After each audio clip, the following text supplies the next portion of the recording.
All right, we are live and in action. Thank you so much for tuning in to another episode of Journey with Love. On this podcast, we promote elevation of thought, we promote healing, primarily healing as individuals so that we can add to the collective. If we're going to be effective in the dating realm, it is important that we are again healed, whole, healthy, and proceeding that way.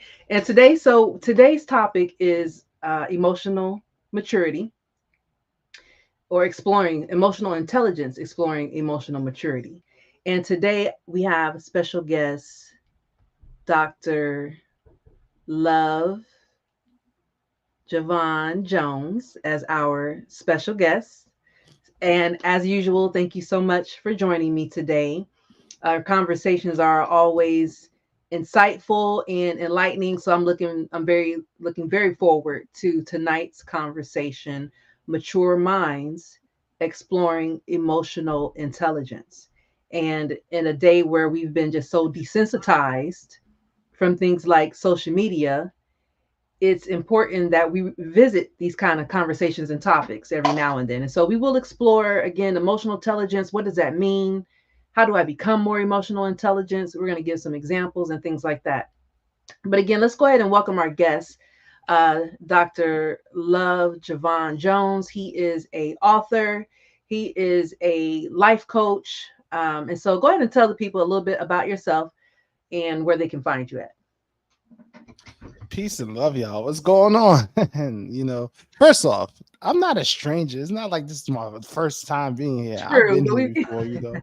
I ain't new here, so But yeah, but for those who don't know, my name is Javon, Dr. Love Jones. I'm an author. I'm an author of the book Level Up: How to Start Living Your Best Life Now. And you see on my name there, you see my at I am underscore Dr. Love Jones. You can find me anywhere with that. So just Google me. It's like nah, but nah, seriously, you can find me anywhere with that. And I am the special genius because I am both special and a genius. So that's who I am. Absolutely. Otherwise, you would not be here. So I make it a priority to surround myself with people who are very self-aware, enlightened, and you fit that description. So again, today we are going to discuss emotional maturity, guys. So please feel free to chime in with your comments, any questions that you might have. But let's dive into this, okay? So, Dr. Love Jones, what does emotional intelligence mean? All right, so emotional intelligence is okay. So I look at emotional intelligence as like this. Emotional intelligence is learning how to navigate the emotions intelligently, right? It's having aware of how you feel, expressing it without allowing your emotions to overcome the situation, not becoming too emotional, not become too emotionally driven. So how I like to summarize is this: emotional response is a person who ability to learn how to not react but to respond, and not focus on just reacting from an emotional place, but not necessarily taking the emotions out, is actually using emotions to get a better result. So people can either empathize and understand the true aspect of your intentions opposed to you just being either too emotional or not emotional at all. Okay, excellent. Thank you so much for that. And so I did a Google search to see what Google had to say about what is emotional intelligence. And Google so don't know more than me. I don't care what Google, Google says. I It's like believe it. nah. Look, I don't feel like they know more than me either, but we're Nah, just nah, I gonna know. go ahead I'm with it. Sure. and see what they say. Ask AI. Absolutely, right? All Yeah. right. So the Google says that there are four pillars of emotional intelligence. You have self-awareness, recognizing your own emotions. You have self-regulation, the ability to manage emotions in a healthy way. You have empathy, understanding other people's emotions. Understanding other people's emotions. I'm gonna say that one more time. Understanding other people's Say emotions. say it again for the people in the back. For the people in the back, Yeah. understanding other people's emotions. And then you have social skills, which is build and maintain relationships. Okay. And I want to be the first to tell you that I lacked, before I went through my spiritual healing and awakening and things like that, I lacked emotional intelligence. I was very cold hearted. I lacked compassion. I lacked empathy. Like I was just this, I had the hardest heart ever. And so I did not have friends. I did not have healthy relationships or any of that because I didn't understand emotional intelligence. So, how do you fare with emotional intelligence these days? If you hear from other people, they would say, I may They have IQ, but honestly, I have low EQ. Oh, I like no. Shout say out the to the honesty, right? transparency. I like that. Yeah. But yeah, and I'm glad you brought up EQ because that's to me as important as IQ. But here's a reality, right? For me, I'm at this place in my life. I'm the most emotionally mature point in my life. Have I always been this way? No. I grew up like an average man in America, black man in America of Caribbean descent. So I was taught to not be emotional. I was taught to not use to not hide to pretty much hide your emotions. Don't allow people to see you cry. Don't allow people to see you feel some type of way. And and then growing up into young man, it made me have very low EQ as the commenter just said. Um and because of that, it put me in places and situations where life didn't make sense to me, things didn't make sense to me, and it put me in a low point in my life. I went through depression, I went through all these mental health, and through healing and growing on my own, I recognize it's because I wasn't properly expressing emotion. So let's break down emotion. Yes. Let's. Emotion. E, motion. What's the E? Energy. Energy and motions. So part of emotion is to express it because because here's the thing. Sad is emotion, happy is emotion, uh frustration is emotion. We all have these different emotions, right? But you don't stay that way. You could be happy one moment and mad the next moment. You could be happy one moment and frustrated the next moment. We have all these different emotions we go through. But the purpose of moving through these emotions is by expressing it. If you're not expressing your emotions, then it makes it like you don't either have it or you put yourself in a position that you are holding on to things within yourself and to your subconscious and with your spirit that because you never truly expressed it, you moved on emotion, your energy moved on, but those feelings or what you felt in that moment still is present. So part of being so for me being at this place now of having a better emotional intelligence is knowing how to express my emotions without having to overcome me or without making it all about me and rejecting someone else's emotions. A lot of that probably went over a lot of people's head. Okay. And so let me see. I want to basically say the same thing that you just said in a different way.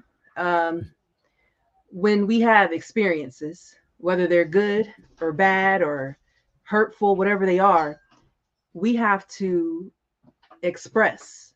So if something makes you happy or glad, what do? You laugh, right? If something makes you sad, you may cry. Different emotions like that. A lot of the times, though, a lot of the times we become the emotion instead of experiencing the emotion. And so when you become the emotion, it becomes a part of your identity that dictates how you see the world and how you operate through the world. And so a part of being emotional intelligent is that you recognize, okay, this is an experience that has hurt me, but I'm not going to allow anger to overtake me. You allow yourself to feel the anger, you experience the anger, you kick, you scream, you do whatever you need to do.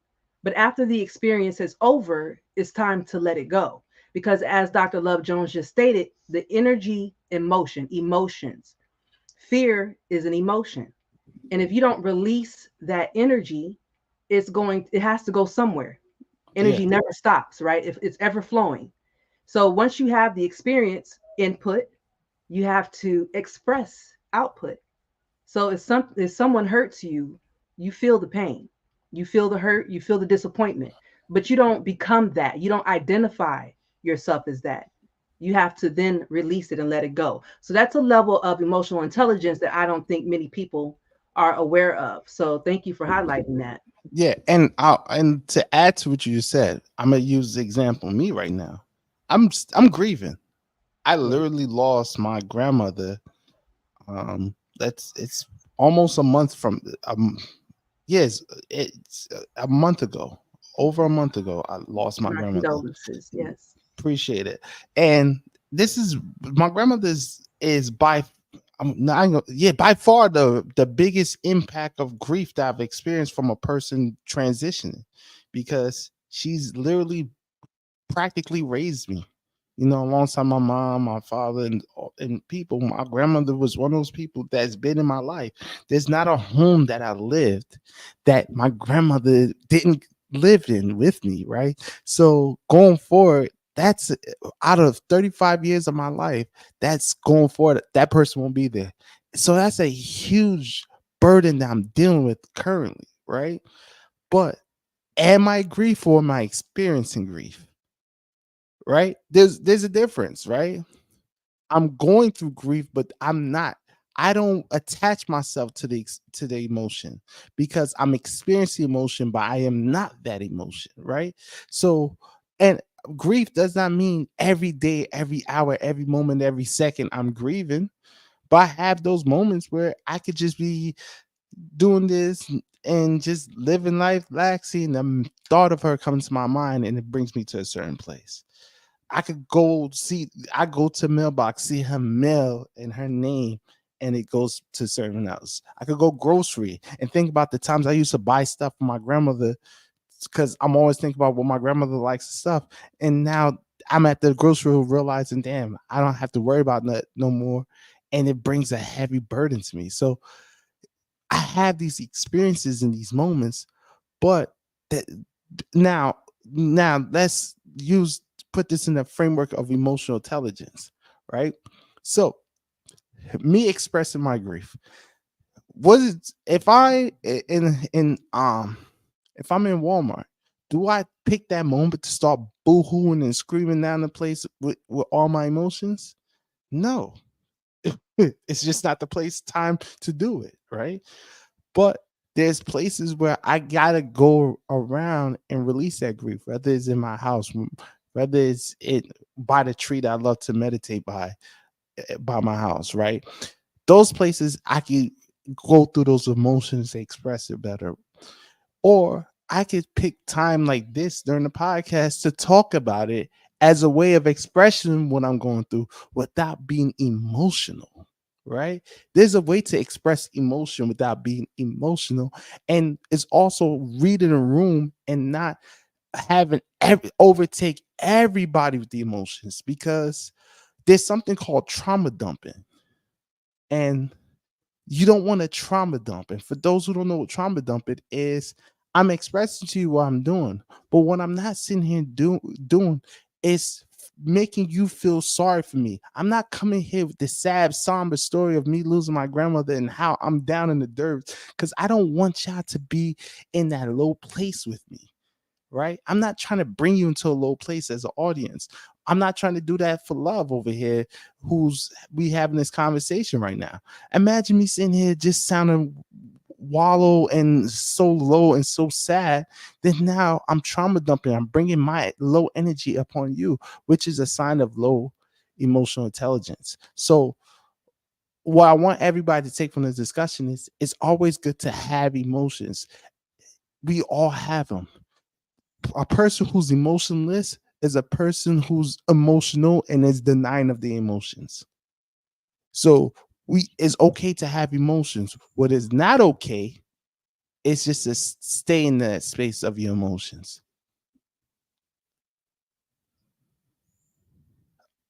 Love, you're on mute.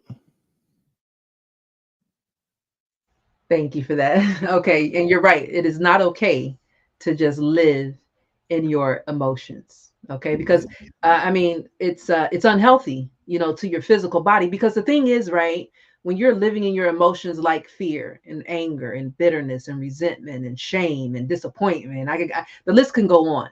When you're experiencing those emotions, those are called spiritual poisons. Okay. Now, my ideology is that we are spirits first, humans second. And this is in this earth realm, the biggest battle we have is spiritual. So my battle is not against my brother or sister who offended me. My battle is against myself in maintaining control of my emotions when that person offends me. Okay. So again, emotional intelligence is self aware and effectively communicating your emotions.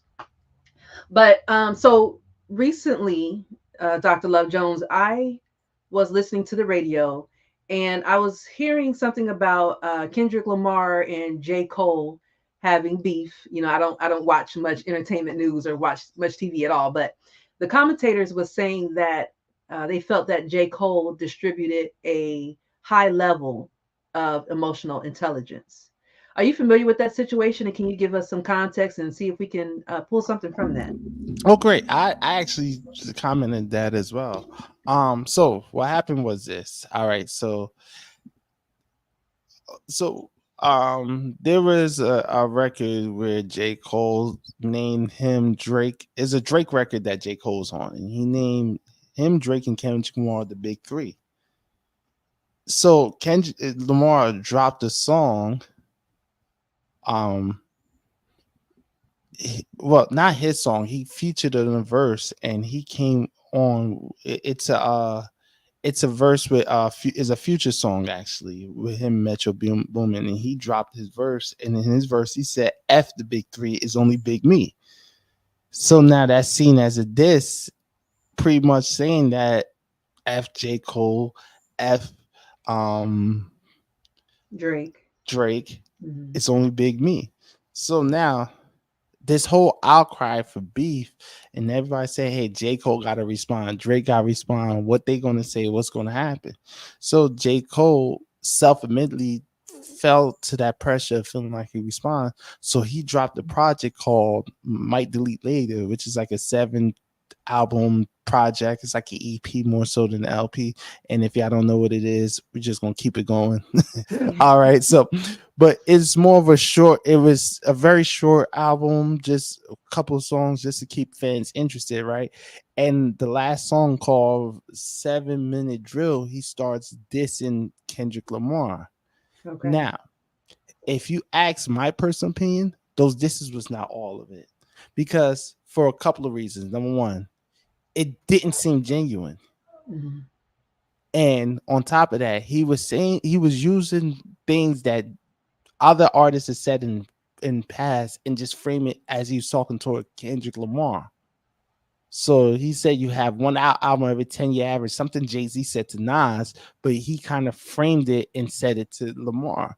So to Okay. me, when I listen to a record, I'm like, dog, you might delete later, you might want to delete this now. Like that's how I honestly felt. So he went in a concert, and he at the Juno Festival, he acknowledged that right then and there. He apologized for that, simply because for dissing Kendrick, simply because he felt pressured into doing it, but that's not his genuine feelings. He don't really have beef. He really loves and respects Kendrick Lamar and who he is as an artist, and he apologized because he felt like he betrayed himself by Okay. caving into the pressure. I see. So from that, that's what me and many others are saying. That's high level um emotional intelligence, simply because he had the wherewithal to express what he was feeling and what he was dealing with, and how it affected himself. He was vulnerable. He was understanding what's going on. He had self-awareness, and that's all the traits of what it takes to be emotionally intelligent. He didn't make excuses. He didn't sit here and blame the public. He said he fell into that, so he put that on himself. So to Okay. me, I that's one of the more true, genuine points of why I'm a fan. I'm a fan of J. Cole because of his genuineness in his music. Okay. And to me, when I hear ingenuity, it just don't sound good to me. It just sounds crazy. So Okay. All right. So yeah, that definitely is a high level of emotional maturity or emotional intelligence, and that just confirms what I just said is that my issue isn't with my fellow brother or sister who may have offended me. And that's basically what he expressed. J. Cole expressing to Kendrick Lamar, bro, my issue isn't with you. And because of that, I'm going to go ahead and apologize for me stepping off of my frequency, my high vibration, and coming down to the world's standard. Because, like you say, it was the world around him that was pressuring him to respond to Kendrick Lamar. And so he's like, okay, well, that's not who I am. I don't follow the ways of this world. And so forgive me for, for that level of that lack of intelligence there, I guess, in a sense. Okay. and that's exactly what it's about. Hmm. Because in all reality, what end up happening is this: we will have these conversations. We would okay. Let's use this. We in this world where everybody like to stand on business, right? Everybody's standing on business, right? Hmm. So I said what I said. I did what I did. I'm standing on business. I'm standing on that. I'm Right. on that hill. I'll die on that hill. Some people will say I'm dying on that hill. But guess what? Some businesses ain't worth standing on and some hills ain't worth dying on. Sometimes it's okay Okay. for you to acknowledge that, hey, I made a mistake. Hey, I messed up. Hey, I shouldn't have did that. Because the quicker you can take accountability for your own behavior, it now creates a pathway for reconciliation to self and others. And we often allow our pride and ego prevent us from either taking accountability or acknowledging the areas that we mess up in. It's too many times where a person won't say sorry for what they expressed because that's how they felt, even if their feelings were not the right way of because first off, how you could feel how you feel. Right. The action is the problem, right? Right. I could genuinely dislike something you might have said in this interview, love. Hmm. But if I sit here and just start calling you all sorts of bitches and cursing you out and coming at you this type of way, that's wrong, regardless of how I feel. And that's the thing that a lot of people who don't understand is you can feel however you feel, how you express it is the way is what makes it right or wrong to certain people. Right. Like like if I have an issue with somebody or something, do I address them publicly or do I hit them up privately? Do I have a man-to-man conversation or do I blast you on publicly because I'm trying to get some clout? Mm. These are different things that we got to explore when it comes to how we express. And just because you feel entitled to feel the way you feel does not mean you're entitled to express how you feel in any way Mm. you choose to. Okay, that's powerful because I have a friend who's often asking me, she'll give me a scenario, something that just went on in her life, and she says, "Am I wrong for how I feel?" My first response every time is that your feelings are valid.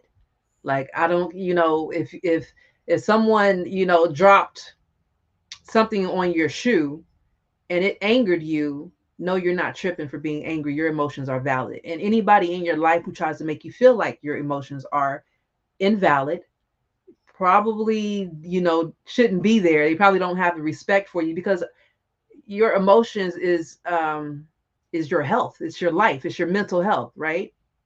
So first and foremost, your feelings are valid, and as Dr. Love Jones just stated, though, it's how you express.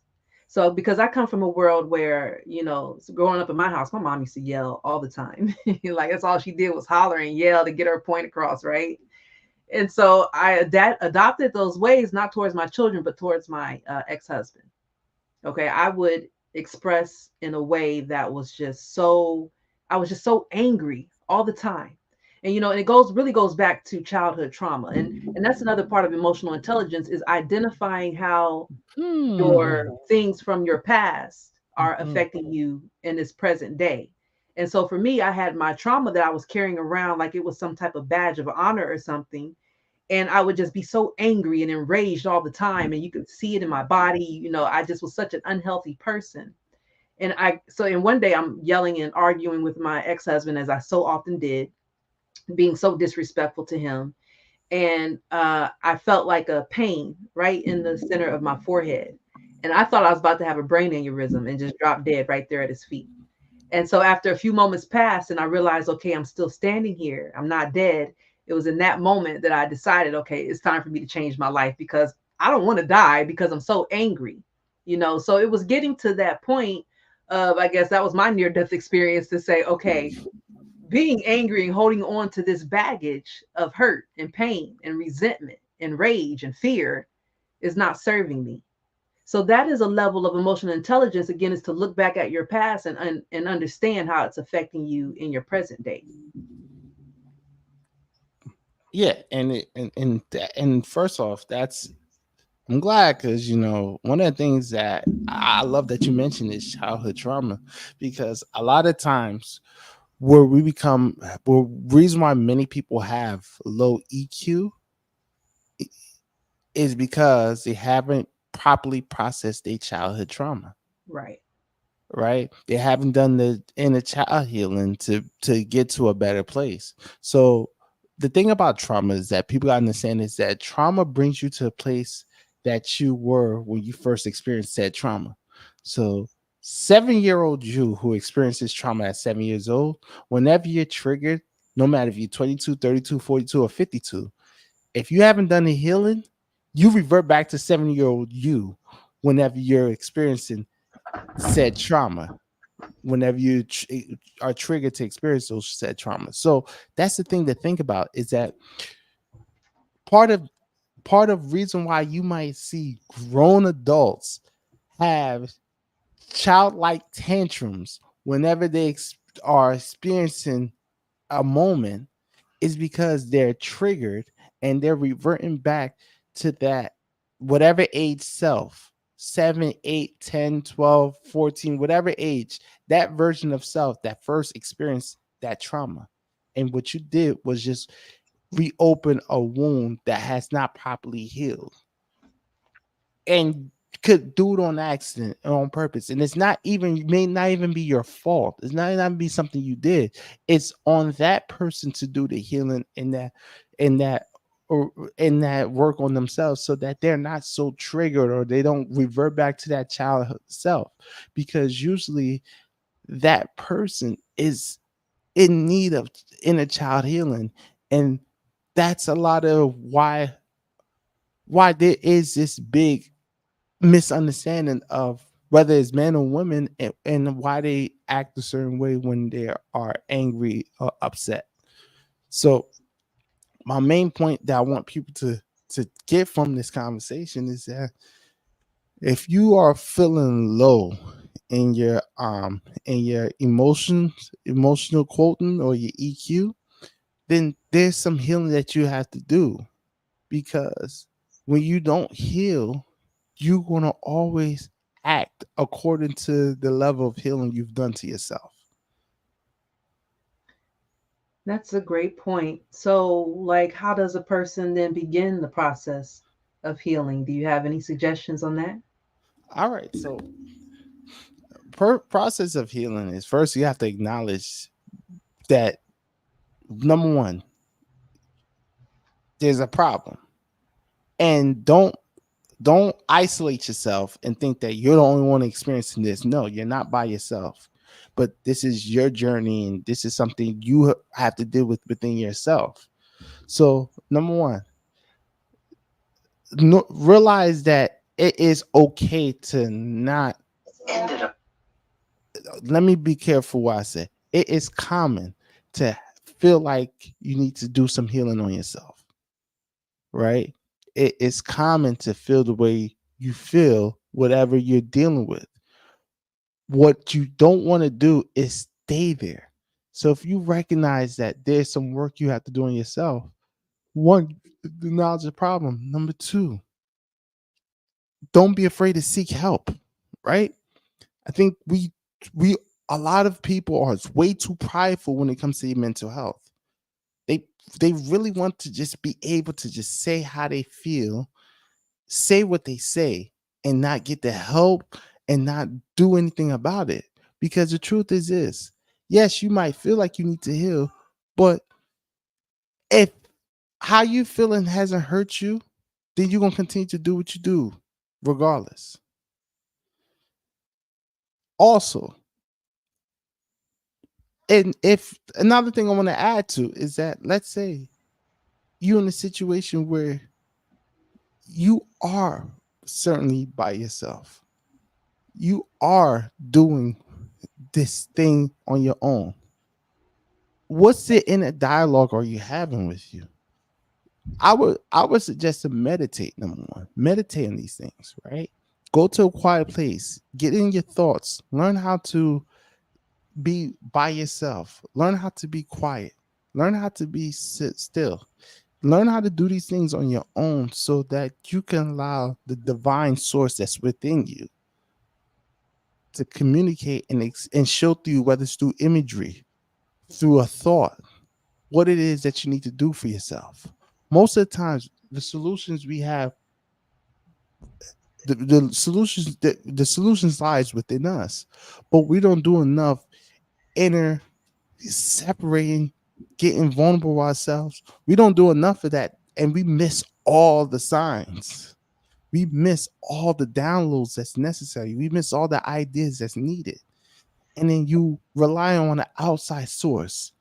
You might rely on, I don't want to step on nobody's toes, but I would say some Step people on. rely on the church. Some people rely on religion or on spirituality. Spirituality plays a part of it, but you can't just rely on a God that you don't believe that's real within you.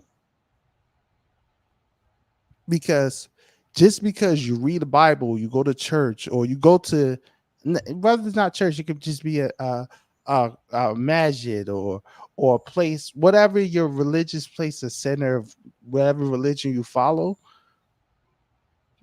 You can't just rely on that because it's too many mentally ill people that goes to the pastors or they spiritual leaders, and spirituality and mental health are two different avenues. Now they work together because part of having a good mental stability requires spiritual grounding, yes, but you can't just use spirituality and ignore the mental aspect of it, because most of the times praying something away is not the way things just go away. Sometimes you got to deal with it through action, through understanding, through learning of self. Now, my biggest problem with a lot of people is that they do the spiritual work reverse, right?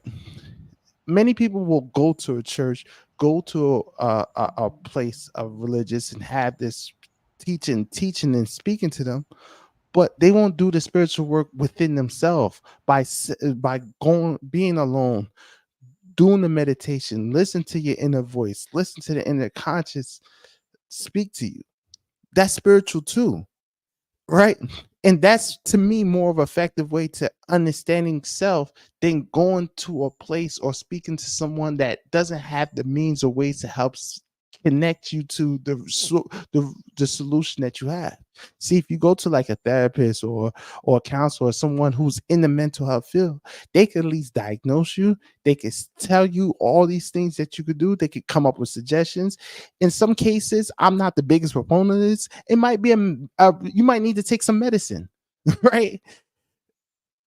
They will give you. They are more prone to giving you solutions to help you with your mental. But even if you decide to work on yourself and get alone, that level of spiritual work can help you in your mental health.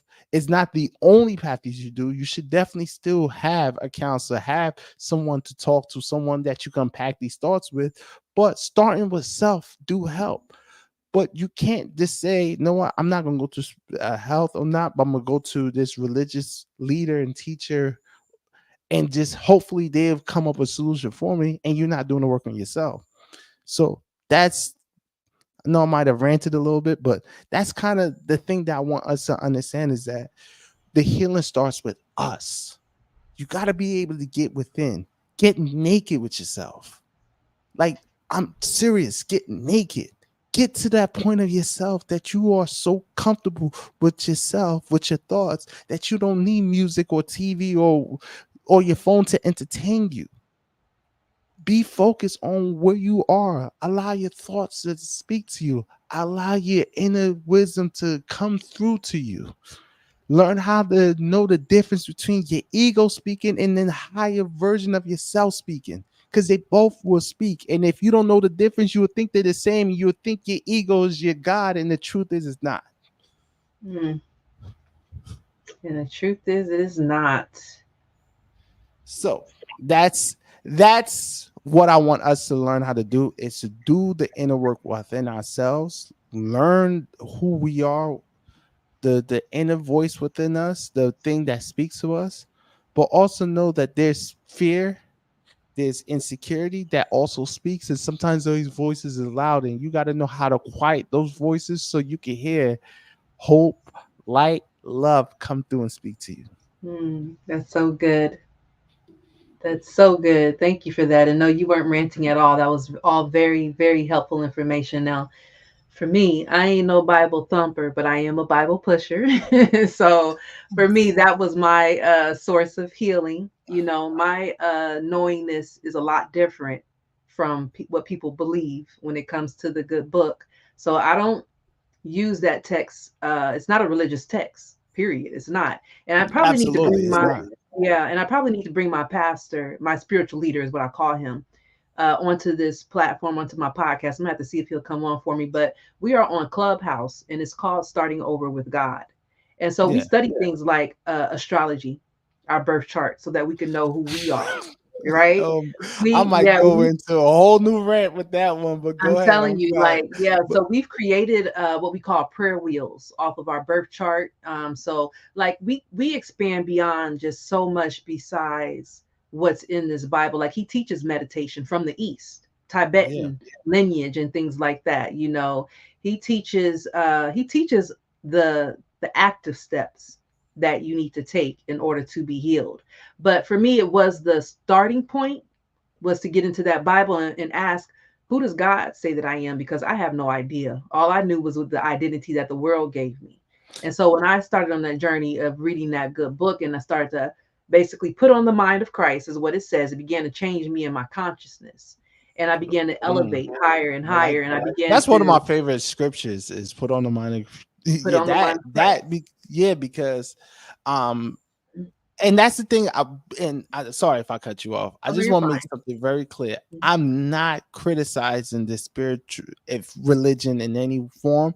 And if you are a Bible believer, Bible pusher, that's a way, a source of information that can help you. Mm-hmm. If it helping you, go that route, and Right. that's a start. My main focus, and I want people to understand this, don't just solely rely on that. Have someone that can help you go deeper into yourself and allow you to either come up with solutions or provide solutions. If they're not doing either, you're wasting your time talking to them. I agree 100%. And so it is good to seek counsel. It is good to be a part of communities who hold you accountable.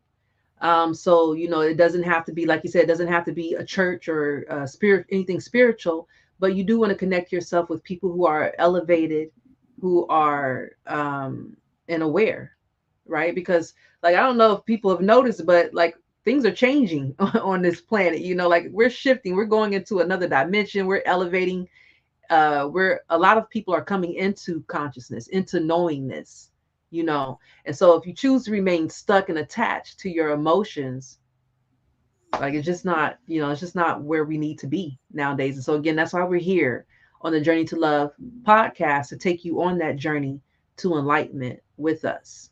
I was gonna make a plug. Let me plug real quick. I have a Journey to Love dating game. Okay, and I have a game coming up on Saturday, April 27th, next Saturday.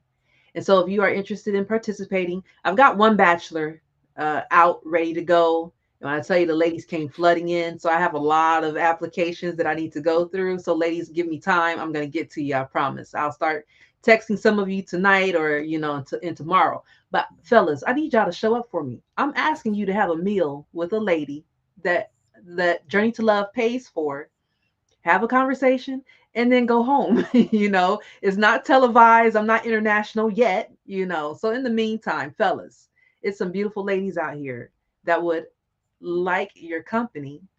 And again, if you do the online dating thing and you waste time, I'm gonna say some of it is time wasting. If you're trying to get to know someone over a couple of weeks and then you meet them and you don't even like them, I'm giving you an opportunity to come catch a vibe immediately and decide if this is something that you'd like to pursue or not. So it's a lot of fun, very entertaining. We are at Chef Javone, his bed and breakfast, amazing chef, and he's going to be I know catering. he's an amazing chef I because of the mean, name. I know he's amazing. amazing. I think anybody named Javon is amazing at what they do. I'm just saying. I'm just saying. But of course. So yeah, fellas, slide through for me. If you know somebody that is just wants a meal with a lady, come through for me, okay? Because I could really use at least one other bachelor. I'd appreciate two, but I could use at least one other bachelor. So again, Journey to Love Dating Game, Saturday, April 27th, between the hours of 2 to 6. Tickets are available on Eventbrite if you want to just come and watch and be a part of the audience and get some of this bomb food from this amazing chef. I'm not playing, y'all. Like, he's going to provide an experience for you like you've never had before on the food side. So make sure y'all come through, okay?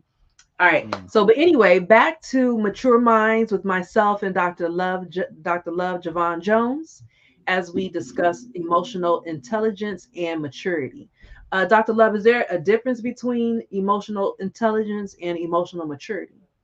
I think they uh, they work hand in hand in the sense that emotional maturity is being able mature enough to know your emotions, know what you're feeling with, know what you're dealing with, the um and the intelligence is knowing how to apply that maturity.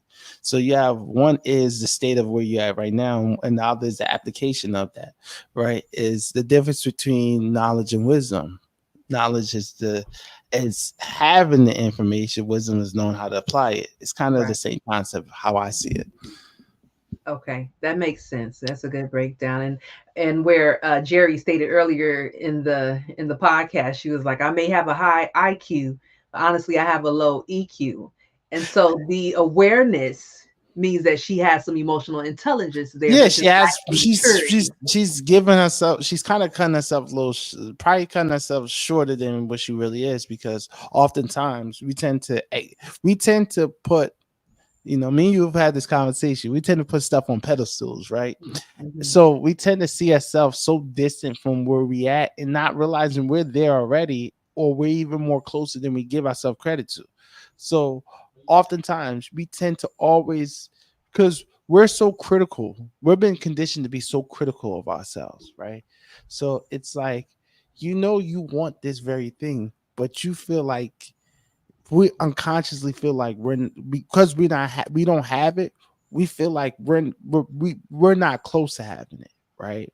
We're not close to having it, or I'm it's here and I'm not there, when you probably are there, but you ain't giving yourself enough credit or grace to really see where you're at. Because oftentimes we judge ourselves from the most emotional standpoint. We're ultra critical because we're very emotional by ourselves, right? So it's like, if, let's say, I fail a test, I'm gonna feel like a failure for that moment because I failed something. I'm not looking at that I was probably one or two answers close to passing it. Eventually I might get to that point once I get past the emotion of feeling like a failure. But most times we're closer to the things we want than we really give ourselves credit to. So Mm. part of having emotional intelligence is to have awareness, but also give yourself credit for being in that place. It's good to say, "Hey, I'm so grateful that I'm at that place," because the truth is, the fact that you're aware, you're in a higher percentage than, because most people aren't aware. Most people don't even know what EQ is. So Mm. that's sage. You're more there than when you realize. But that's part of the conversation that we all gotta recognize is that yeah, you might be there, but there's more places to be there. And now I'm about to go and step on some toes again. Okay. So you just plugged your game. For those who's participating, I think for especially for men that's out there, it's an opportunity to connect with women. Go ahead and be a part of that, right? So now let's talk about dating, right?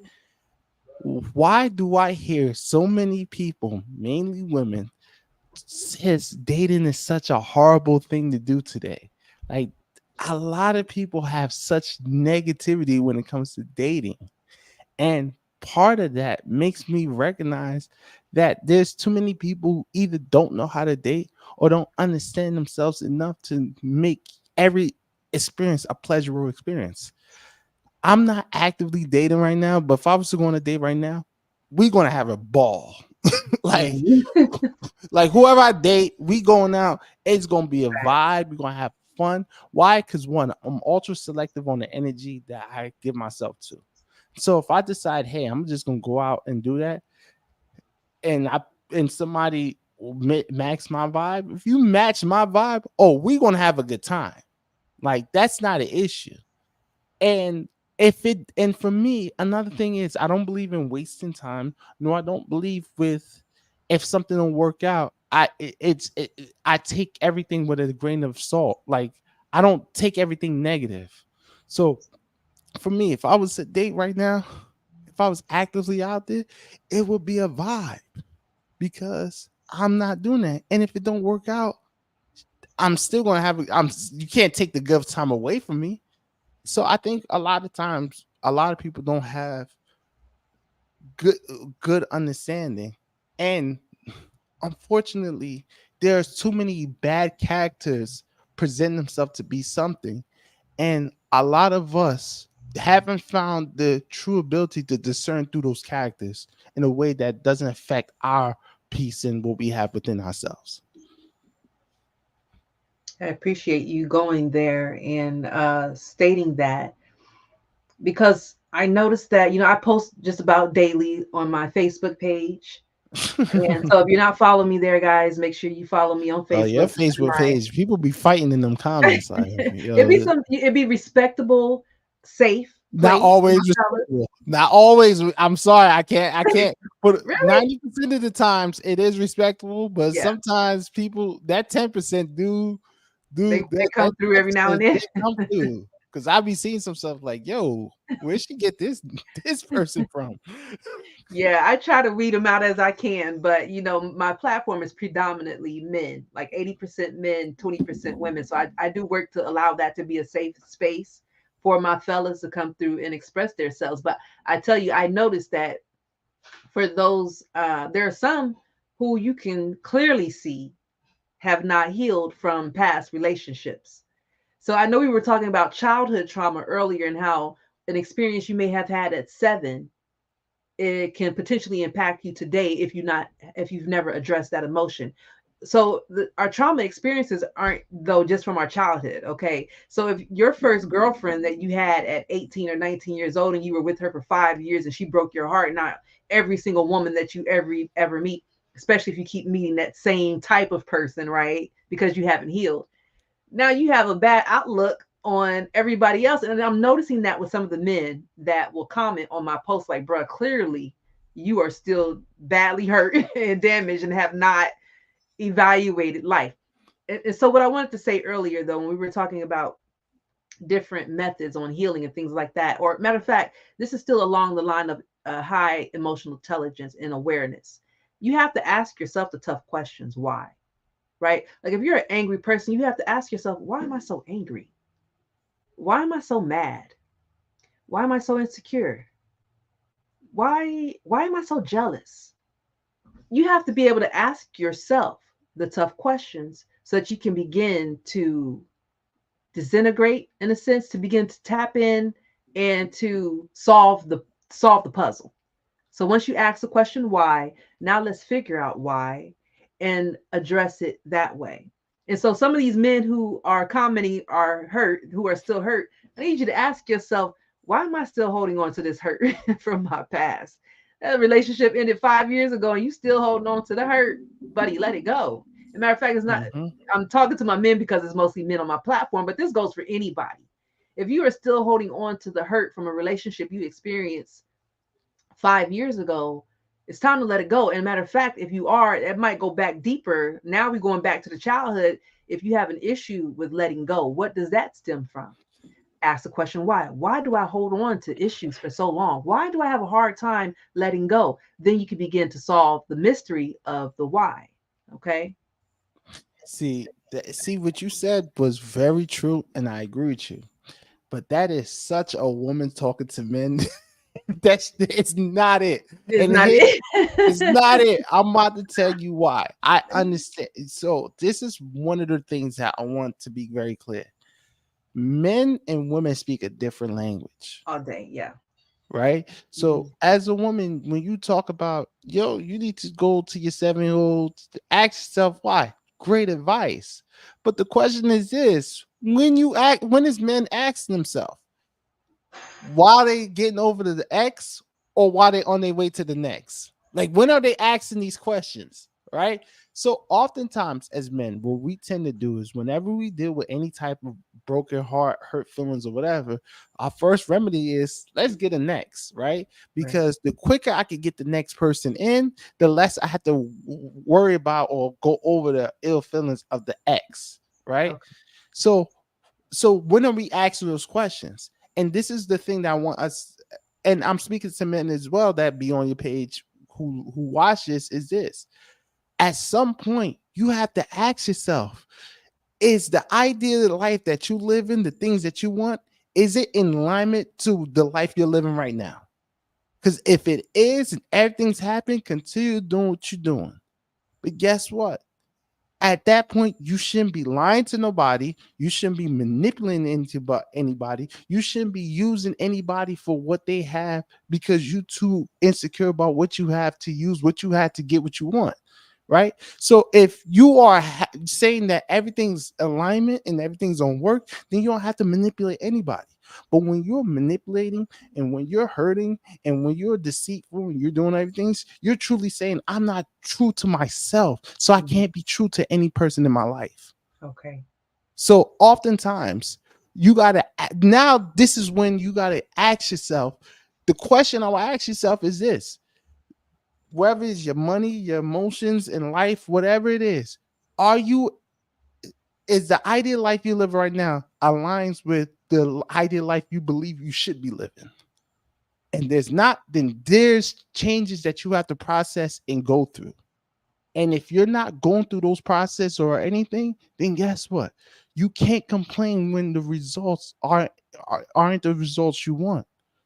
And you can't be blaming women that's out here because you ain't doing the work on you. So that's the thing, because oftentimes when there's men that go on this platform and because they want to impress women, they'll say some stuff like, bro, let me hold up. Yo, man, y'all not ready for a single mom. You know, y'all not ready for these women that's out here. They out here grown, they doing their thing. You too insecure, bro. It's not none of those things. What it No. is that as men, we are taught to always go after the women that we want, but we never ask ourselves, are we the men that those women would want? Right. Because that's the thing. Because yeah, you might get her, but what are you doing to maintain that? Is the pleasure in the pursuit, or is it the pleasure in the providing? Mm, okay. That's good. That's good right there. One of my faves here, City Muhammad says, What's up, City? Peace and love to you, bro. What's going on? I love how enlightened he is as well. You know, again, I attempt to surround myself with people who are enlightened, who are healed, and reflect that. And he is one that does that. And so he says that he had a conversation with a younger brother earlier today, and I said to him, if you want good results, you have to put in the footwork. Everyone needs change, but it's only designed for those who truly want it. Well, that's real. And Yeah, that's the thing is that let's be real. If you want an apple tree, you got to plant apple seeds. right. You can't be planting tomato seeds thinking that you're gonna get apple tree, right? It's not gonna happen. So is your actions in alignment to getting the things you want? Because if you're doing the work, then you're gonna get there. But when we have these conversations and I hear women talk about men that lies, they manipulate, be dudes be hype fishing, which is crazy to me. Yo, like, Yeah. dude, like I know I'm not the person to talk with because I am tall, but like whoever you are you gotta believe you have enough or you are enough to get whatever you desire. And if you can't get it from the honest, then you ain't worth it. You ain't you because you may get it and you gonna tarnish it because you didn't even get it the honest way. So so if you let's say every lie you told, if it works, how you gonna maintain that relationship? Mm, Right? Because at some point you're going to tarnish that or take it for granted because you know you did ill to get it and it worked. So that means you're not going to try to maintain it. You're not going to put the footwork to get it. No, because you believe you got it from dishonesty. So you're not going to start living an honest way after getting something dishonestly. right. Why do you think drug dealers don't ever stop drug dealing? Why do you think majority of drug dealers live and die drug dealers? They will go to jail and stay under the jail for years for drug dealing when they could have got out after making enough money. Why? Because they got it the dishonest way. So you just don't get something dishonestly and decide to be honest afterwards until you went through some changes in your life that makes you realize this ain't it. Mm. It's kind of funny. My relationship with my ex-husband started on a lie. It was a long 25 years of dishonesty, you know. Yeah, like, and it's crazy because people often feel as though that they're so insecure on what they have and what they lack, or I mean, they focus on what they lack and what they don't have, that they only care about getting what they want. And they try to say, hey, I'm a front, I'm a stunt, I'm gonna do this, I'm gonna do that. They doing music all the time.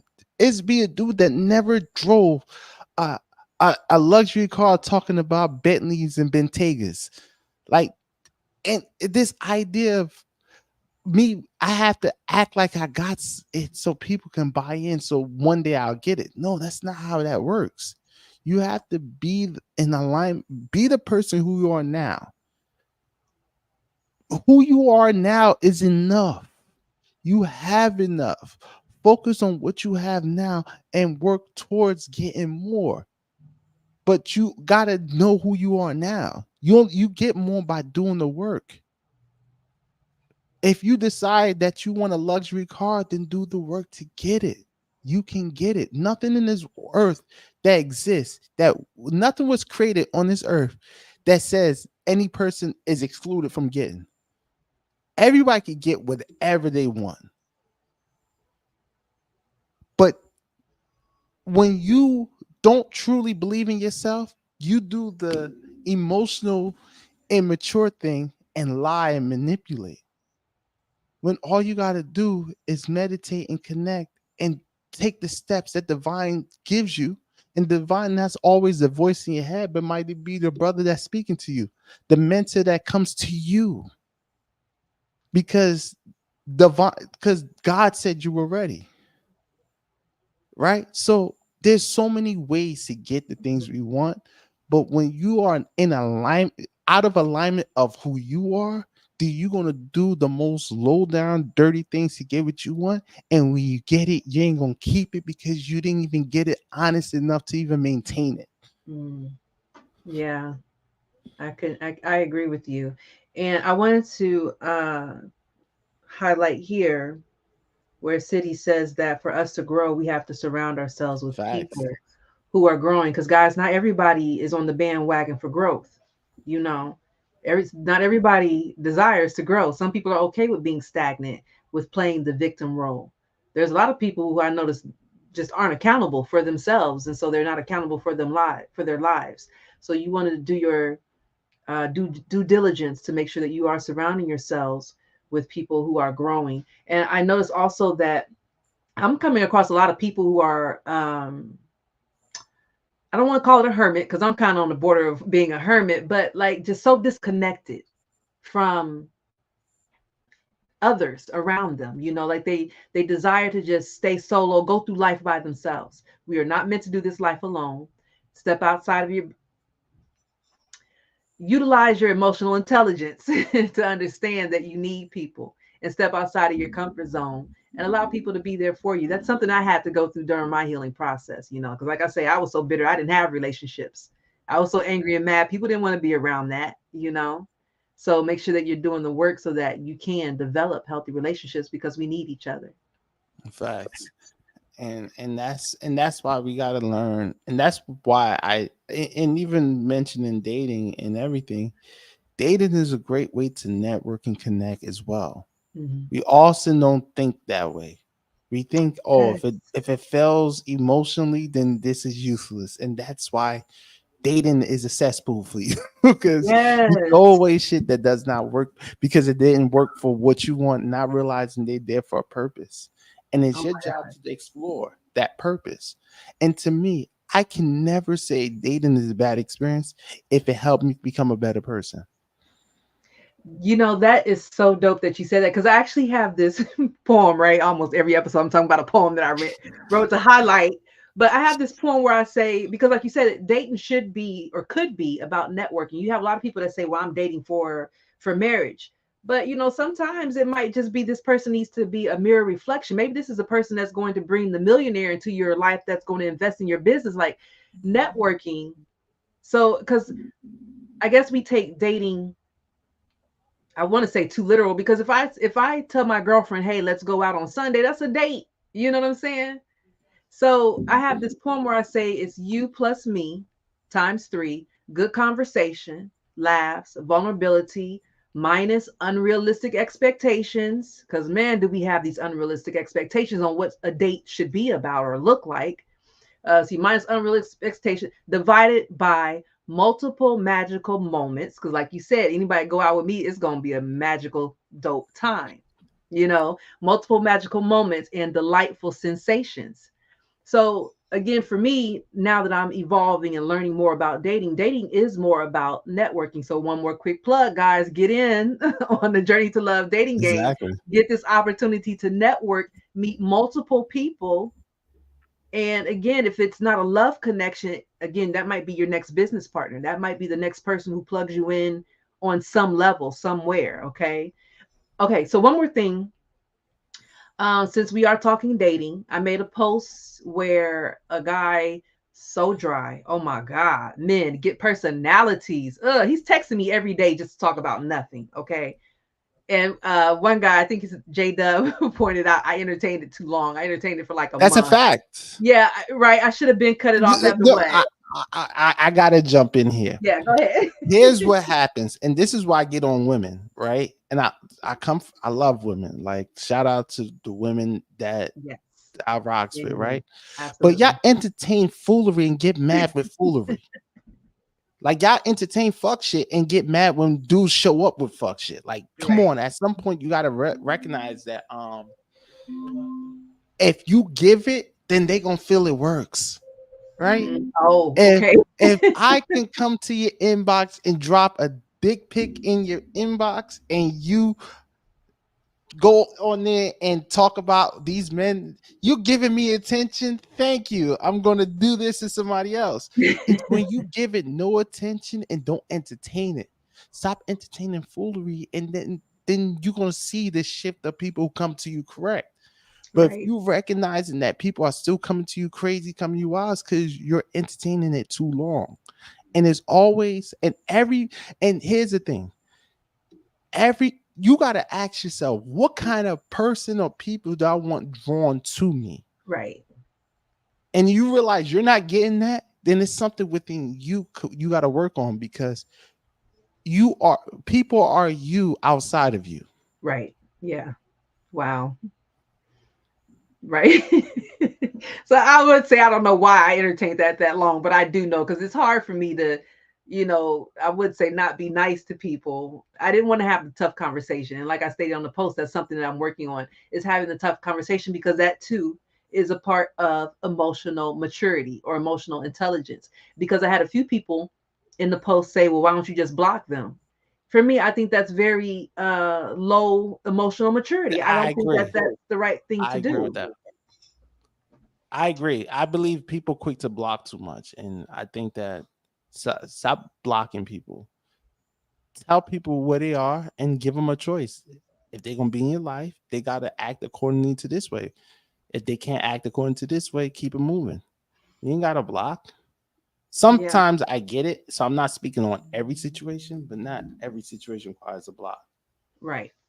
Right. So like if it's somebody that you just met yesterday and they're blowing you up, okay, block them. But if this is somebody who you've been talking to for a couple of weeks and it's just not you're just not feeling the vibe, have some maturity, emotional maturity, and let them know, hey, it's not giving what I thought it was going to give, so I wish you the best, So as I stated in the post, emotional maturity, emotional intelligence is something that I desire to be better at. So I went ahead and I sent the text message like, hey, this ain't, it's not given. So that was the end of Salute that. to you. I salute to you taking action, right there and then. Let you know. And that's the baseline for what it is. If like you gotta ask, what does it require to for you love to entertain a man? Right. If you are off the rip, they ain't it, not everybody's gonna be it. But the Right. quicker that you let Right. them know and Right. creates and get them out the way, you're creating space for those that it is it. Right. Okay. And that's But 100% dating is so. not hard. People make it harder than what it I is. agree. I agree. I agree. I was so concerned with hurting somebody's feelings, I didn't want to just like, dude, you're lame, So, Yeah, but I'm you glad know. I put that post out there and got a lot of great tips, guys. Make sure you go back, ladies, go back and check that post out. Take uh, note on some great lines that you can use when you need to curve a dude in a polite, just nice way. yeah, just say, hey, listen, and that's the thing. Like, I, here's another thing. To all the women that's out there that's watching this, your femininity works just fine. The more you try to outdo us, the more we're gonna let you know you not us, and we're gonna crush you. But if you, even in the most feminist way, reject it, you make us feel good when you like, yeah, I'm pretty sure you're a sweet guy. It may hurt our pride a little bit, but you hurting us a little bit. You're not just sitting here and saying, nah, nigga, you trash. Yo, get out my inbox, son. Like, you can't just try to be disrespectful.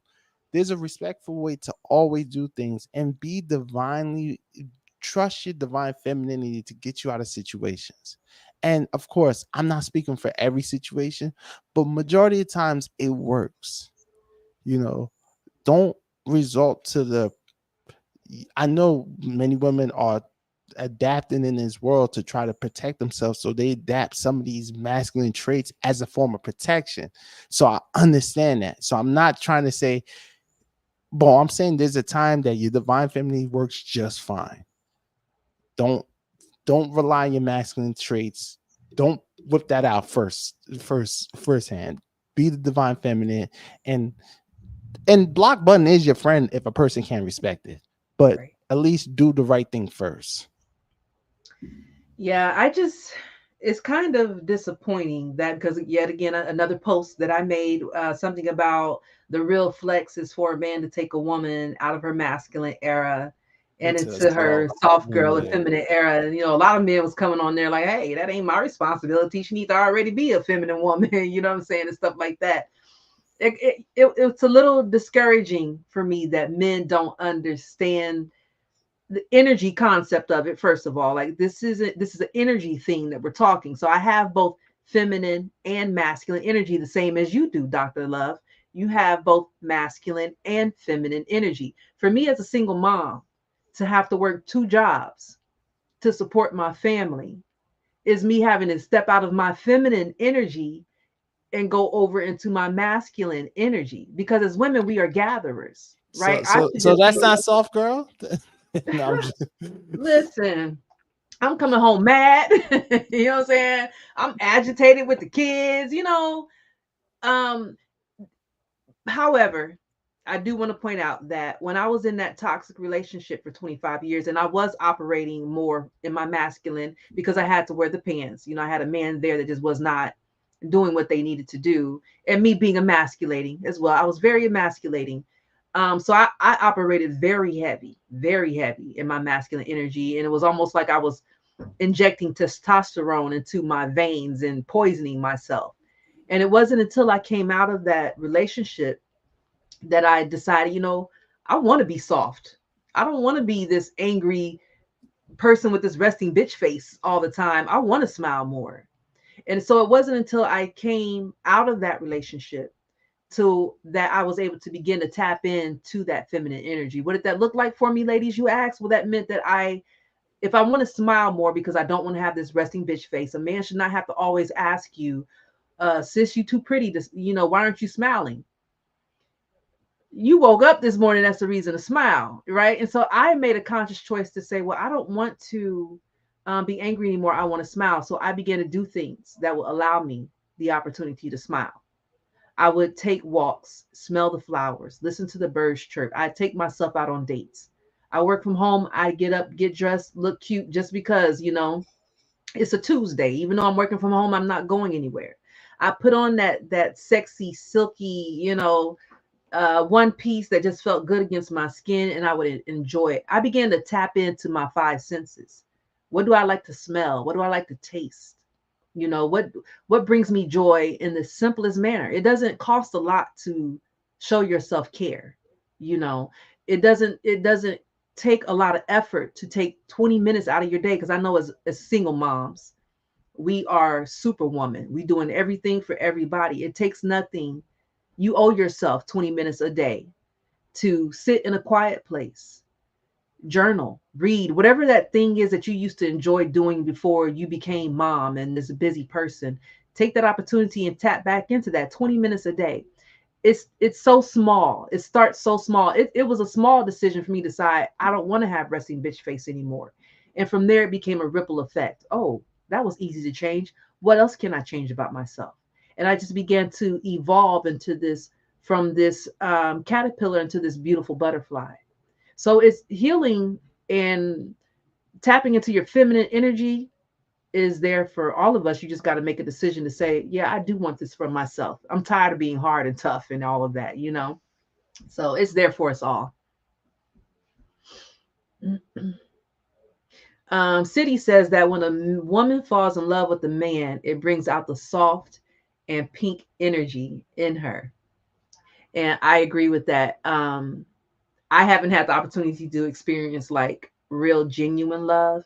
Even though I was with my ex-husband for 25 years, it was through a trauma bond. So, you know, I can't really say that I've experienced healthy love before. So I'm still waiting to get to that point. You know, so in the meantime, I had to bring that soft pink energy out for myself. And so yeah. now that I'm here in this space, I attract a completely different caliber of men. I want to point that out as well. Now that I've taken the work to say, I desire to be more feminine and soft for myself, there was no man involved in this process. This was something that I wanted to do for myself. Once I made that transformation for myself, now I'm attracting a different type of man. Even on my, when I was utilizing like the dating apps and things like that, I noticed how when I was in that broken space, I would get these type of men to come across my profile. As I moved over into this healed space, a completely different caliber. So it is, men do appreciate the softness in you, lady, but you can want it for yourself. It's not for a man. Whether another man ever comes into your life or not, you should be that soft feminine woman if that's what you desire it to be anyhow. and and and that's the reality of this, right? Is yeah, it's idea that you want a savior. I think many women want Ooh, saviors wow. naturally, right? Because here's reality. if you're a feminine woman, having to work and provide to be able to take care of your children takes you out your femininity. You're not adapting masculine traits out of survival. So your inner femininity is starving because you are more reliant on your masculinity aspects of yourself to just survive.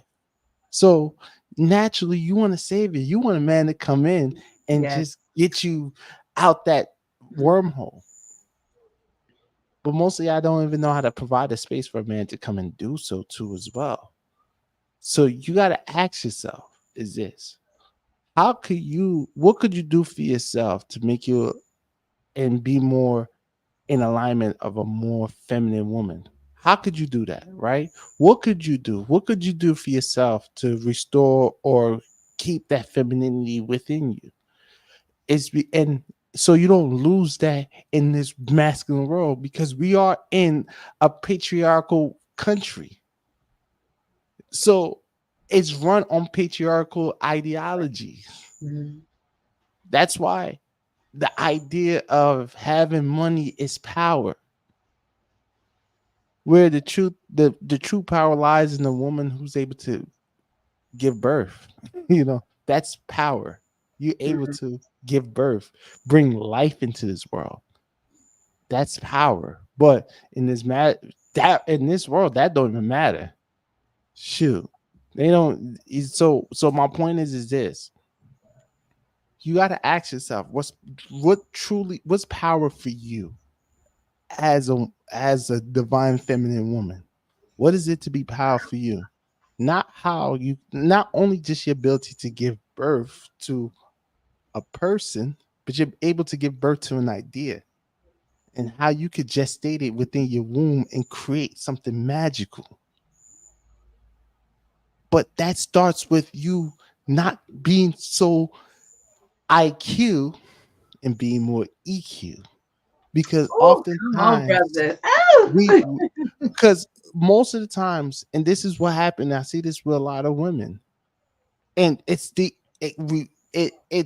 because you're trying to adapt to this feminine world. You tapped on these masculine traits, these ideologies. I need to be intelligent. I need to make sure I I'm respected in these rooms. And that burden is harder because you're a woman. Most dudes are looking at you from the bottom up to see if you're even worthy. So you want to make sure that you're respected when you walk in the room.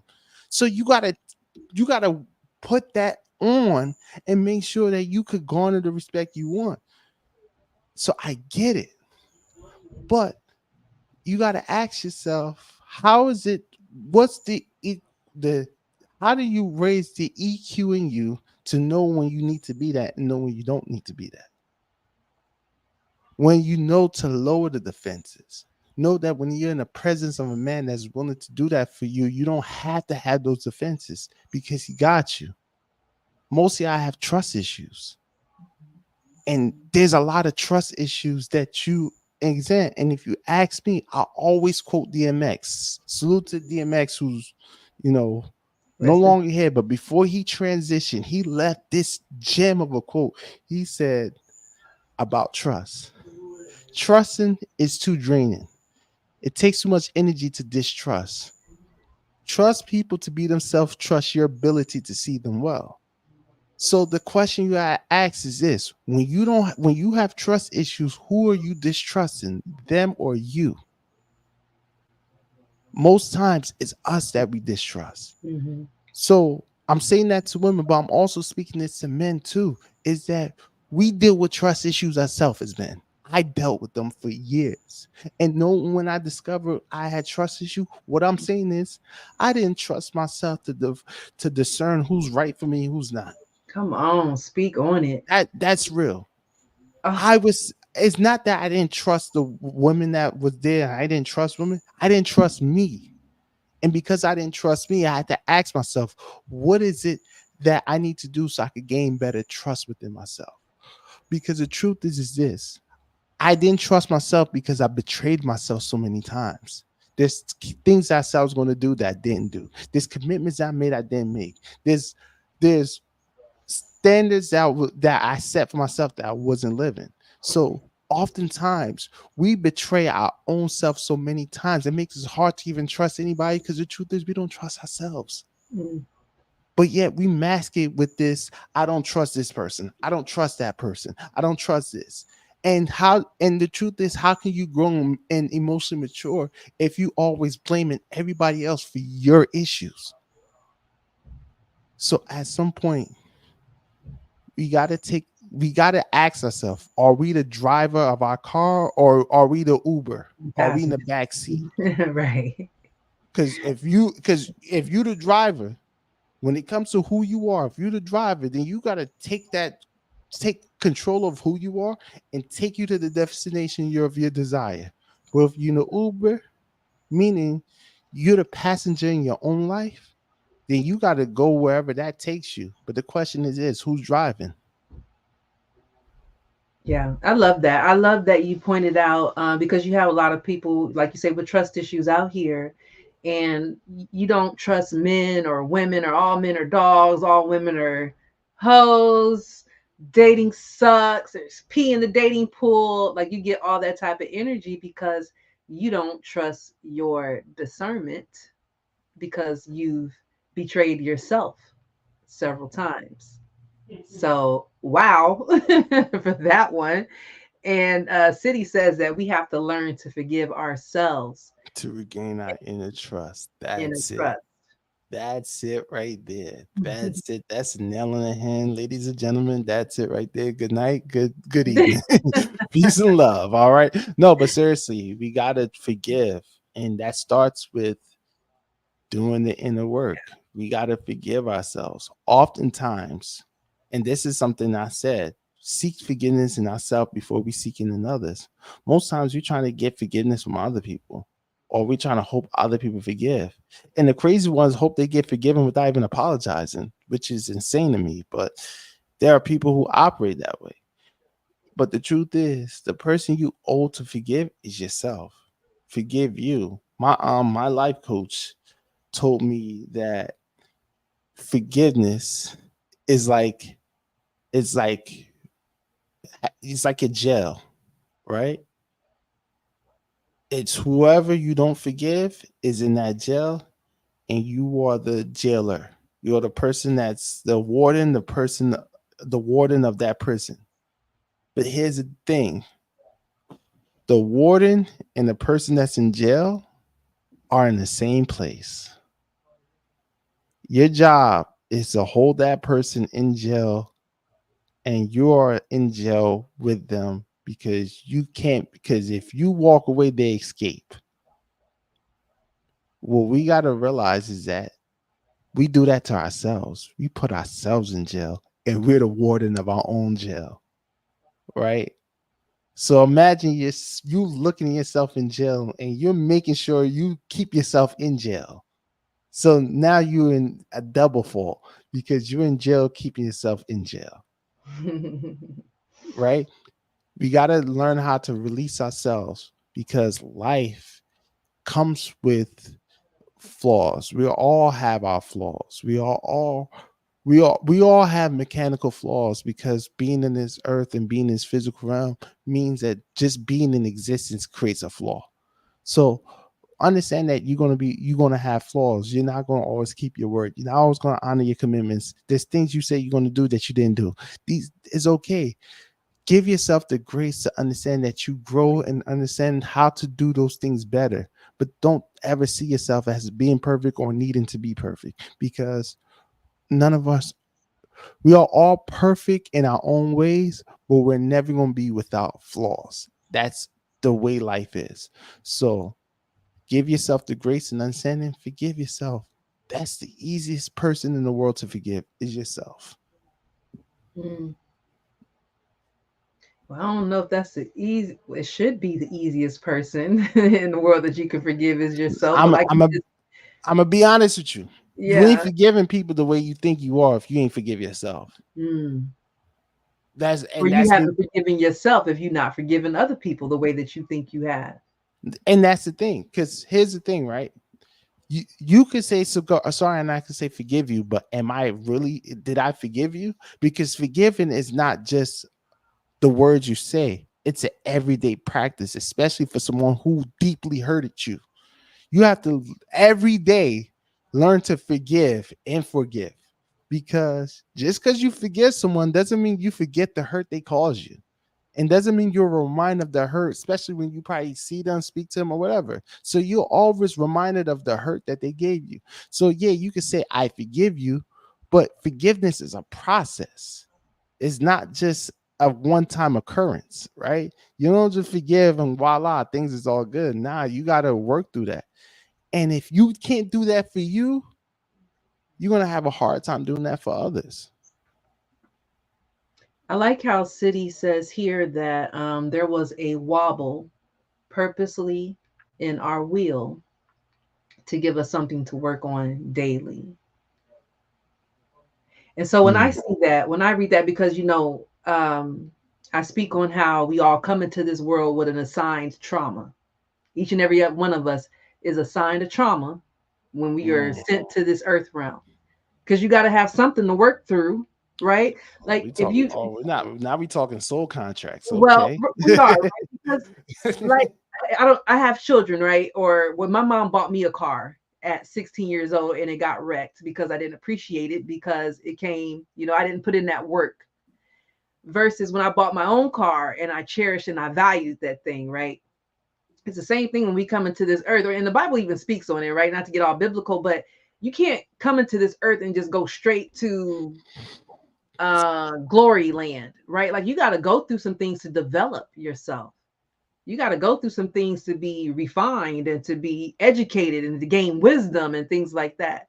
And so the most powerful tool for me that I learned is to understand that everything happens for a reason. Even the people that in my life that hurt me, it was for a reason. And so when you Mm. have that emotional maturity to understand that, it's easier to let go of the hurt. Another thing that has helped me to forgive, because it's easy for me to forgive nowadays. Like I've let go of all hurt from the past. I don't hold on to Same anything. here. Same here. What helps me is to understand compassion. Again, all of us coming to this earth with some kind of assigned trauma. If you understand that your mom, who you maybe hate, was given her trauma, but she never figured out that she was here to work through that. So she's still living in a way that's of this world. When you understand that, okay, well, mom went through what she went through, she had her own assigned trauma, and unfortunately, she never recovered from that. That allows you, hopefully, to have some compassion because you are on the course of healing. You don't want to be stuck with the same negative way of thinking, the illnesses, and everything else that mom or whoever else in your life is experiencing. Because I'm going to tell you, with the people in my life who are clearly very hateful people, or just don't have forgiveness anywhere in their heart, they are suffering with some type of physical illness. I guarantee you that every time. So if you are holding on to some type of unforgiveness, 9 times out of 10, you suffer with headaches. It's a possibility you got some heartburn going on there. Like that unforgiveness is stuck in your body, energy and motion. Unforgiveness is an emotion. And so it's just flowing through your body, probably trapped in your liver, giving you issues in your liver and everything like that. So again, not speaking religious, speaking spiritual though, when the good book tells you that you have to forgive, is because if you don't forgive, you're holding on to the spiritual poison of anger, rage. That person going home, going to bed just fine. But here you are still angry, making yourself sick. So that's why you have to forgive. It's never for the other person, it's always for you. And as Dr. Love Jones just pointed out, you have to, if you both are in prison, the person that you don't forgive and yourself, and so you're trying to hold that person there in that prison. Now we both just here, mad and stuck. Why don't you let that person go so we both can go? I don't need to hold on to this baggage anymore. My favorite anthem right now, Bag Lady by Erica Badu. You gonna hurt yourself if you don't let go of all them bags. You gonna miss your bus if you don't let go of all them bags. You know, life is so much better when you decide to forgive and let go of the baggage.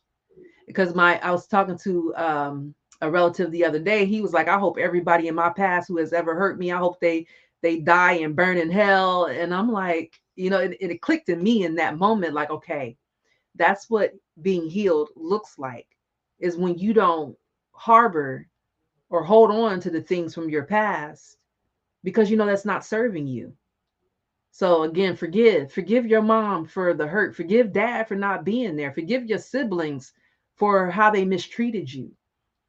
You know, forgive that man from your toxic relationship for never respecting you. Forgive these people for, because for one, it was something you need to go through to evolve you and to give you wisdom. And for two, it was never about you. It's never a reflection of you when people hurt you. It's a reflection of them. So know that as a emotionally intelligent and emotionally mature person, it is in your best interest to release the anger, release the hurt, release anything that anybody else, reject the contract. Because I think you had mentioned earlier that you are accepting the contract of being angry. Reject that contract. That's not what you need in your life. You know, I feel like that when I had my experience, like I was mentioning earlier, I thought I was having a brain aneurysm is going to drop dead and die at my ex-husband's feet. And it was in that moment I said, okay, I'm gonna get off of this bus of being angry. This bus is broken down. I don't want to be on this angry bus anymore. I don't want to be mad and hurt anymore. This shit almost killed me, you know. So I decided I'm gonna get off of this bus. This bus ain't going nowhere. I'm gonna go over here because they look like they lit over here on this bus of being healed. So I'm gonna go over here to this healed bus and ride out with these folks because they going somewhere. Like you got to understand, this life is a game. This is a simulation. It's here to teach you how to forgive, how to love, how to evolve, how to expand in consciousness. I'm gonna come off my high Mm. horse. No, that's it. And that, and like, and just recognizing, and you touched on the parent aspect, right? How many people walk on this earth hating their parents because, oh, they didn't do this for me, they didn't give me that, oh, they did this to me, they did that. I say this. One of the things that's in that book that I live by this way is honor thy mother, thy father. Is because through those people, those vessels is why you're here. Now the question is, do you want to be here or do you not want to be here? And when you, if your answer is no, then you want to do a deep dive on what is it about here that makes you feel so discontent. And if your answer is I want to be here, then you gotta be grateful for the ones who brought you here. No matter how they brought you here, no matter what they stood. There's some people who loathe their father who's a deadbeat. But the truth is, you might have dodged a bullet, him not being in your life. You might have had a mom that didn't treat you the right way. But hey, you might have dodged a bullet by not being an orphan, right? There's always worse than what you got. There's always worse. So be grateful for what you got because they didn't kill you. So you're here. So that means They might have messed you up. they might have messed you up. You might have to do some real work and hire some help. But hey, if you got Here, the fact that you got the means to do it means that there's some things that was done right in your life. And you right. got to give gratitude to those things. And we live like, because oftentimes we're not taught to we're not taught to do the right things or be grateful for what we have. We focus on the negative and how it affects us so much that we don't give space for the good things that come in our life. So if you always talking about how this parent didn't give me this, did my mom didn't do this, my dad did this, and I didn't like or it hurt me or they brought me there, but you don't think about the fact that they did enough to at least put you in a better situation, then you gotta look at that. And if they didn't, let's say it's your grandma that's stepped in, let's say it's an auntie that stepped in or uncle or whatever, be grateful for those people as well. We lament what we don't have, but not give gratitude for what we do. That's backwards. Mm, You can't live life lamenting what you didn't have, wishing what you should have had. Sometimes you just gotta accept what you can and do it. And that city just said some relationships are broken beyond repair, and that's okay. that's okay. It's okay. Some things Yeah, I would never honor thy mother, thy father does not mean go have a forgive them. relationship with them, go Absolutely. be friends with them, or be connected with them. No, sometimes love people from the distance. Express, have love for what they did and what they got you there without feeling like, yeah, they're needed to be valued in this space in your life at this current moment. two things could be true. They could be bad parents, but they could be loving parents. They could be loving parents, but didn't love you properly. Or they could be terrible people, but did the right things to bring you in this earth. And either way, you want to honor the right things they did without feeling like you need to have them in your space. Right. Right. I don't care who it is. You got to have boundaries. I noticed that so many people lack boundaries. Mm, Have boundaries. And I don't care who it is. They need to respect your boundaries. Mom, dad, brother, sister, whoever. dude, for They have real. to respect your boundaries. And for me, everything in me acknowledging that this life is a game that we're playing. And I think Mario Brothers is the best comparison to this game of life that we're playing. You needed like the first level of the Mario Brothers where you have those little bullets and things shooting at you, or the little mushroom things running after you. Like there was some type of dynamic or relationship between Mario and that little mushroom that used to shrink him, right? Used to cause him hurt and belittle him and all of that, right? There was a need for that relationship on level 1. But once we make it up here to level 5, this relationship is no longer needed. And so it's okay that some relationships are not being repaired, because at this level of life, there's other things, other people that need this space. There's Hmm. other people that need to go with me on this journey.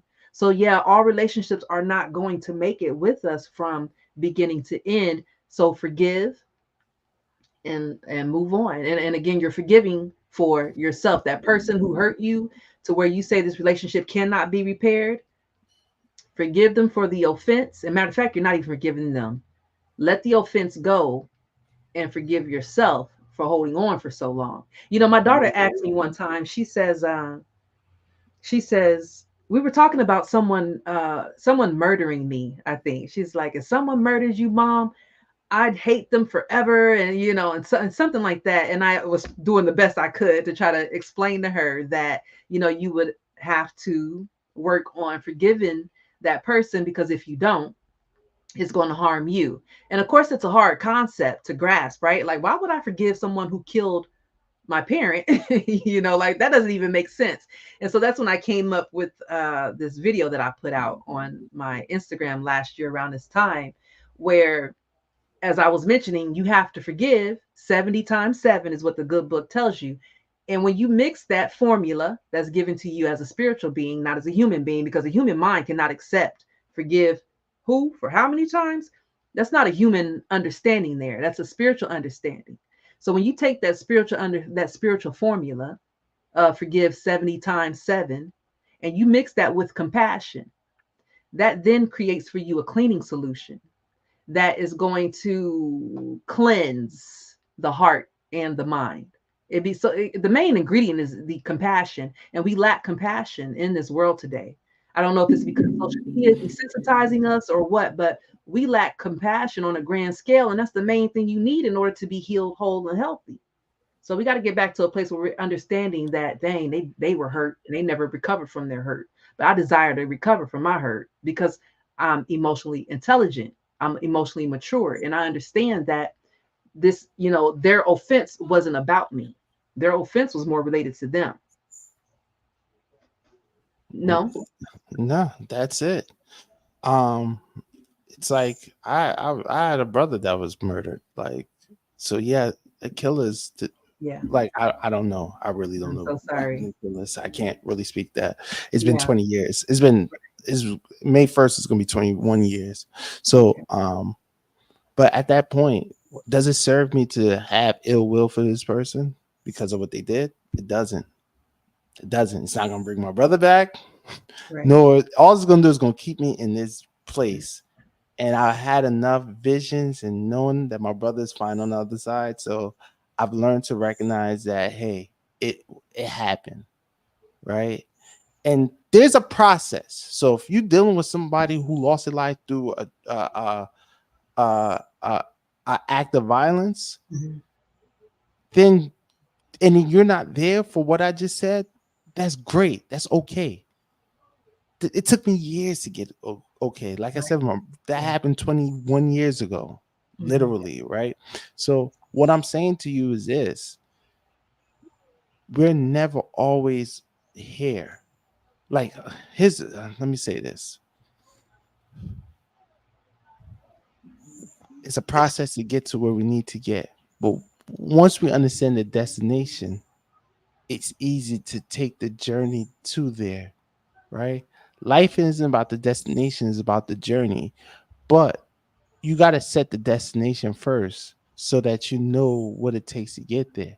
And be grateful to know that you ain't there yet, but you know you will be at someday. And it's okay to not be there. It's okay. It's okay to say, hey, it's not there. When I'm still in the grieving process, my grandmother, so it feels like I lost her. But most spiritual people tell me she's with you. You ain't lose her, because the truth is she's not her body. Right. The essence in her is still here. It's just the body that went. That's great, but I'm not there yet. I'm still grieving. Absolutely. So my destination is get to that point, but it's okay to not always be there. And that's with anything. With growth, with healing, whatever you're on your journey, acknowledge where you're at. Be okay that you're not where you want to be, but know that you're doing the work to get there. And know that you'll be there soon. That was a nugget. That was a nugget. 'Cause I find myself, I get so frustrated. The whole setting the destination on where you want to go. See, a lot of us, we don't know what our purpose on this life is. A lot of people are just here existing, you know. So it's important that you tap into your purpose, know who you are, right? Like a toilet has a purpose, a tree, everything in his life has a purpose. So know what yours is, so that you can set the destination and then begin to walk that way. And that's something that I struggle with because I just recently found out who I was. Like I told you, I was so angry and bitter that I only identified with who the world told me I was, which was an angry Black woman. So I had to go through the work. I had to take the steps. I had to do the shadow work to figure out, well, who am I then? I don't know who I am. Once I again healed my broken heart, which in return healed my broken mind, I began to understand, oh, I'm a poet. I could write. Never knew that. Took me to 40 years old to knew I could write. 25 years in a toxic relationship, and now here I am working as a matchmaker because I understand relationships now. I understand everything that I went through wrong. So it's just important that we, again, do the healing of your broken heart, which usually, again, comes from our past experiences, not just childhood, but again, maybe the girl or guy that broke your heart in high school. Repair that heart so that you can know the desires of your heart and you can begin to attract the things that you desire.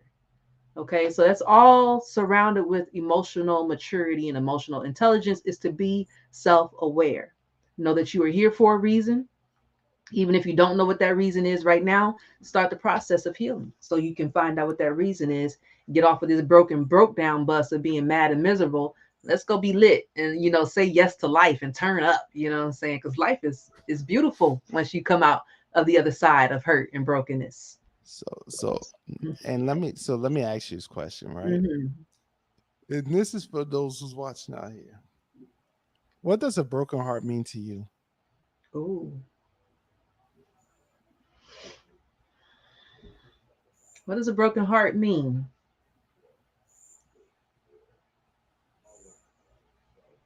Well, for me, a broken heart means that when I had a broken heart, it was broken because of the experiences. Each experience chipping away at my heart. Whatever trauma we all gone through. You were beat as a kid, you were raped or molested. Whatever it was that you've experienced left a hole in your heart. So now it's not complete. It's broken.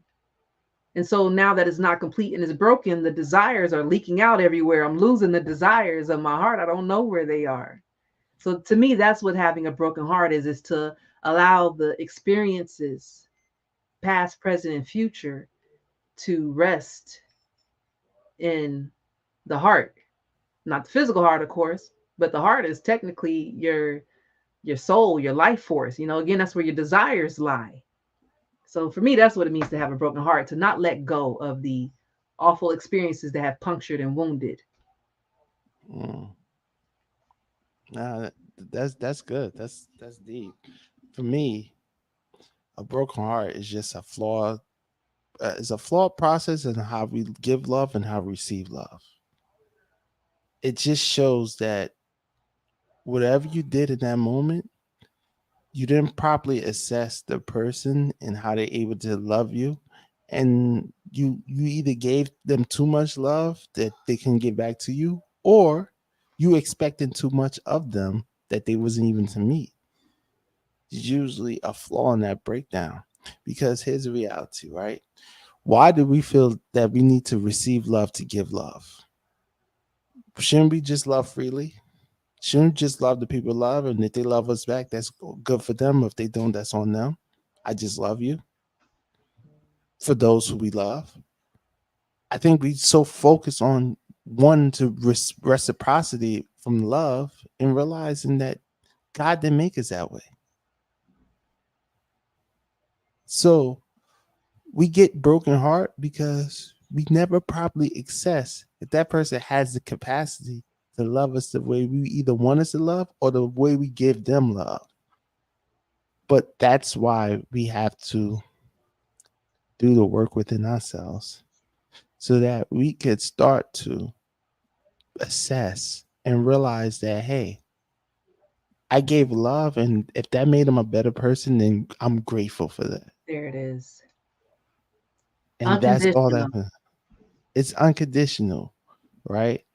There I it is. believe, I believe we we disable we put a disability on love when we expect it back, because what we don't realize.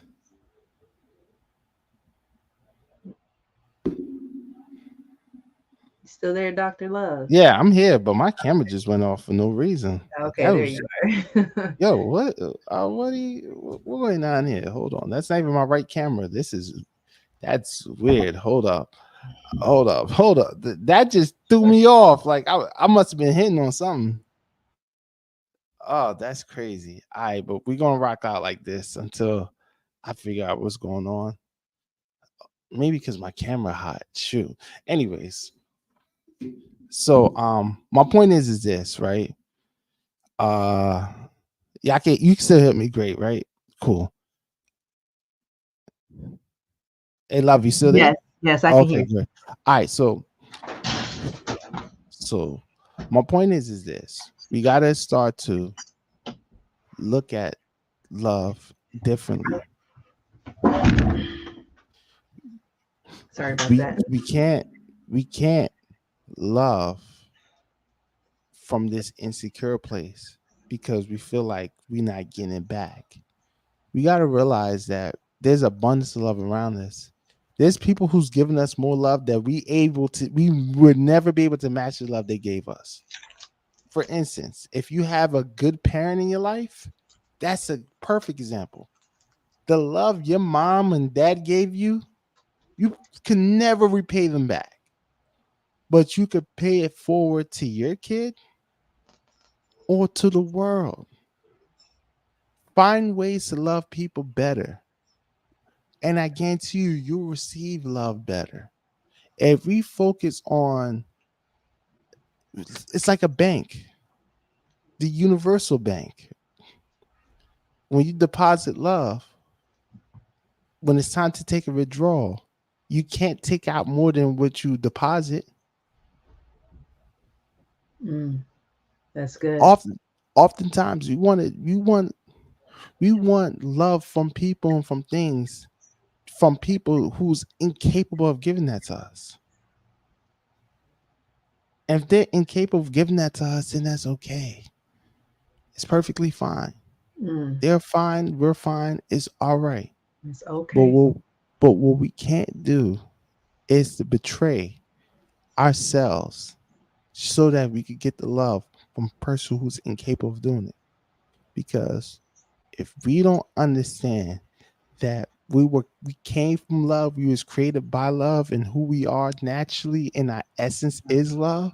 Hmm. If just like your name, my name, if Hmm. we recognize who we are as love, then there's no reason why we should be ever experience a broken heart.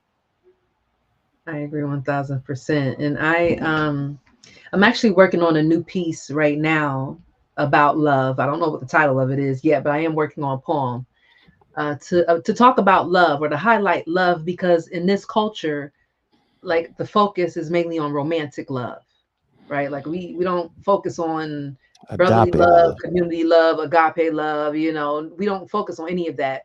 Everything is about romantic love, and so I'm writing a piece now to highlight that love is life, as you just pointed out. Like love is the elixir of life.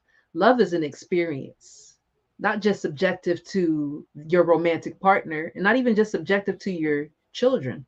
Love should be all that you are, because love is God. As I say, God is love, or the creator, the all is love, and you are part of that. And so I'm working on a piece to again highlight how, yeah, love goes way beyond just this your partner and you trying to love them. And but what City says here, which I wanted to highlight, he says expectations, sometimes it can be me placing unrealistic expectations on another human being, forgetting that people are subjected to falling short, which in essence would be me breaking my own heart. And that's a lot of That's the time how it is. We break our own heart. exactly. Exactly. And that's what I think he touched it on perfectly on point I was making, is that we're breaking our own heart because we betrayed ourselves by giving someone a chance or giving expectations a person who was incapable of giving it. And it's okay. Like, I want us to normalize being okay when a person is not it or a situation is Yes. not it. And I'm Yeah. not talking about just friendship. Right. If Yeah. you met a person that was supposed to be your friend and they betrayed your trust, they weren't it. And guess what? That's okay. All you could do is just say thank you for the lesson and find the blessing, because every situation comes with that. It comes with a lesson. It comes with a blessing. The question is, what you going to get from that, right? So I wanted to, as City just said, stop breaking our own hearts. Stop getting broken hearted by people who was incapable of loving us in the first place. Because the truth is, it just means it's a flaw in how you love and how you receive love. Yeah. And now that I'm enlightened, I understand that everything is an experience. Everything is an experience. And when you understand that, you look for, like you say, the lesson. What was the lesson in this particular experience? I've experienced some extreme hurt recently, extreme hurt. And I grieved. I experienced it. It hurt real bad. I did not become the emotion. My emotional maturity, intelligence makes me aware that I experienced this, but I am not to become the emotion of anger. I was angry. I was embarrassed. I was ashamed. I felt dejected. So I allowed myself to feel all of that for like, maybe a good week, maybe even two.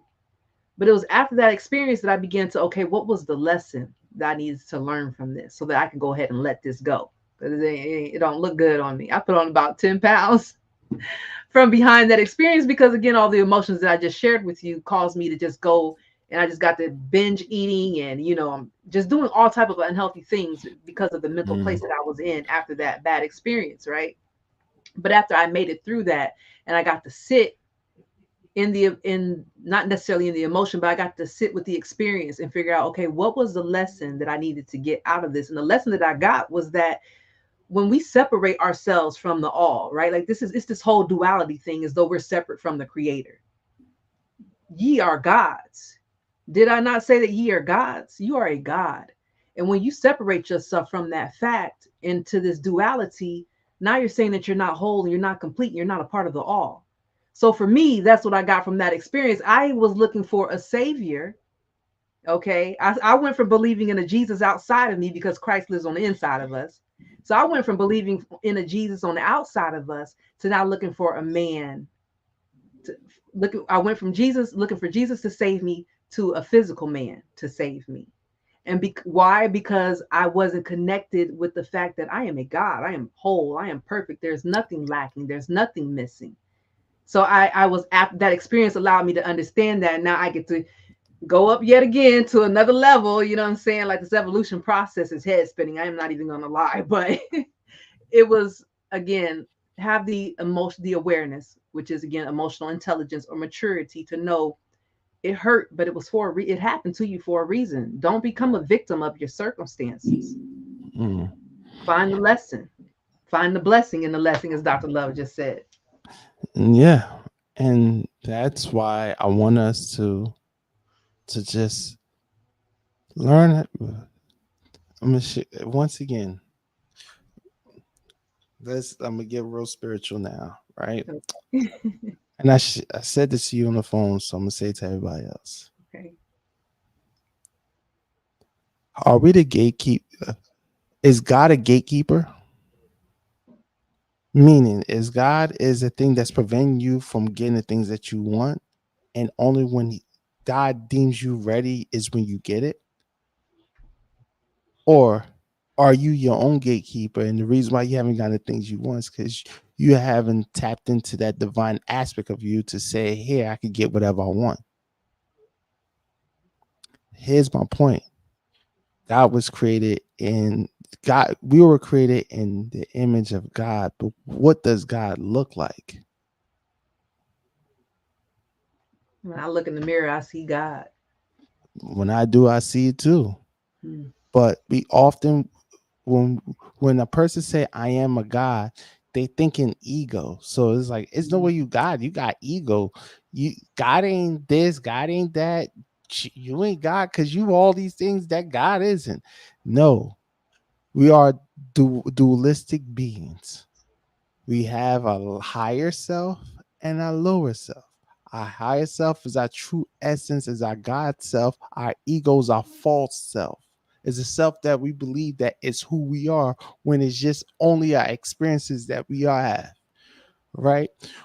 Your ego is only is your fear, your insecurities, your sadness, all those negative emotions is what your fear harbinges, right?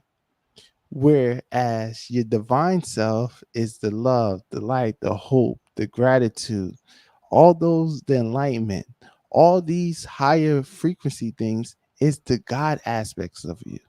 So now the question is this: if you tap into your ego fear, that's the reason why you haven't manifested the things you want, because Mhm. you're afraid of getting it, or you're afraid of what it feel like if you don't get it. So you stop believing, or you half believe if you're worthy of it, right? Another reason why you don't get what you want is because you don't believe you're enough. You believe you gotta do, be, or have something to get what you want. You don't even have to have money to get what you want. All you have to have is a belief that I'm either going to get the money or the means to get what I desire through the divine aspect. But all I just got to do is tap into the higher power of who we are, who we divinely were created to be. The human aspect of us, we're not our bodies. This is just a body.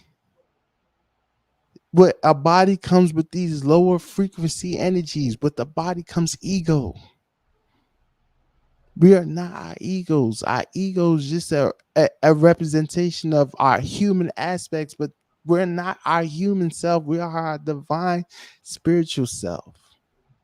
So my so we had this discussion. Well, we went for about 2 hours, but I want for everybody to walk away with this question: is this, is God a gatekeeper, or are you your own gatekeeper? Because it's either one or the other. It's either the God that is outside of you that stop you from getting what you want, or is you truly stopping what you want and you want to blame something outside of you so you don't feel bad about yourself. The devil made me do it. Not the devil, not the good old devil part. The devil made me do it. Yeah, or the I'm waiting on I'm just gonna wait on the Lord. I'm waiting for God to bring this thing to me, and I'm like, And the listen, Lord waiting on you. Talking about, well, I'm waiting on you. What you waiting on me for? exactly, I'm just waiting on exactly. you.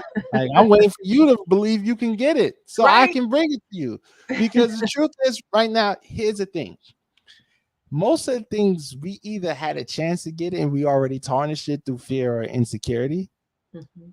We don't know how many ideas that we've aborted through Ooh, our insecurities and fears. listen, oh my God. Woo! Like The loudspeaker for that one. we've literally we talk, we talk about pro-life and pro-choice. A lot of y'all really are pro-choice and y'all haven't choose the things you want. Oh my gosh. Listen, That's listen. I'm just telling you what it is. You know, there's a formula to everything that exists. It includes your vibrational energy, your vibrational signature. If I sat here, close my eyes, and imagine me having all the things that I want, there's there. Do you see this microphone, this lighting, and this background that I have? At some point, I didn't have this, and I imagine myself being able to do this, and here I am having it.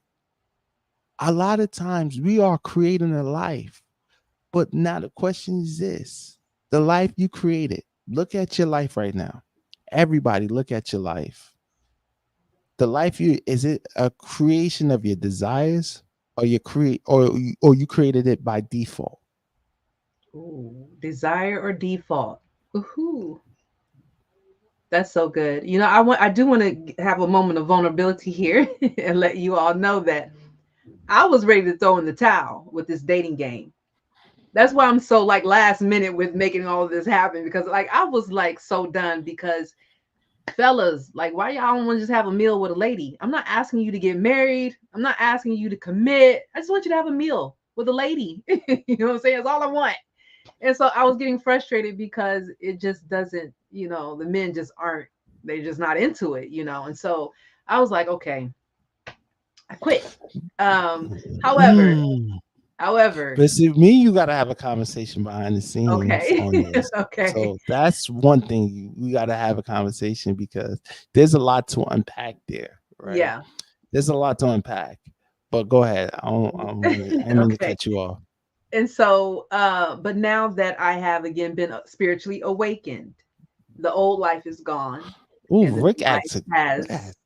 and the new life has arisen. And so what that means for me is that I can no longer be that person who just quits when when it's not looking easy or when it don't feel good anymore. Because that used to be my MO. I quit real, I've never finished anything. I can no longer be that person who's feeling fear and timid, So now that I have this fire shut up in my bones, I can't quit. It won't allow me to quit. And so here we are last minute, like, no, we've started this. You were given the vision, you were given this purpose. You will continue to go. So I felt extreme conviction when I tried to just be done. So here I am extra last minute. Y'all forgive me because I have to keep going. I got to keep pushing through because again, the old life is gone. I can no longer do the things that Danielle would do.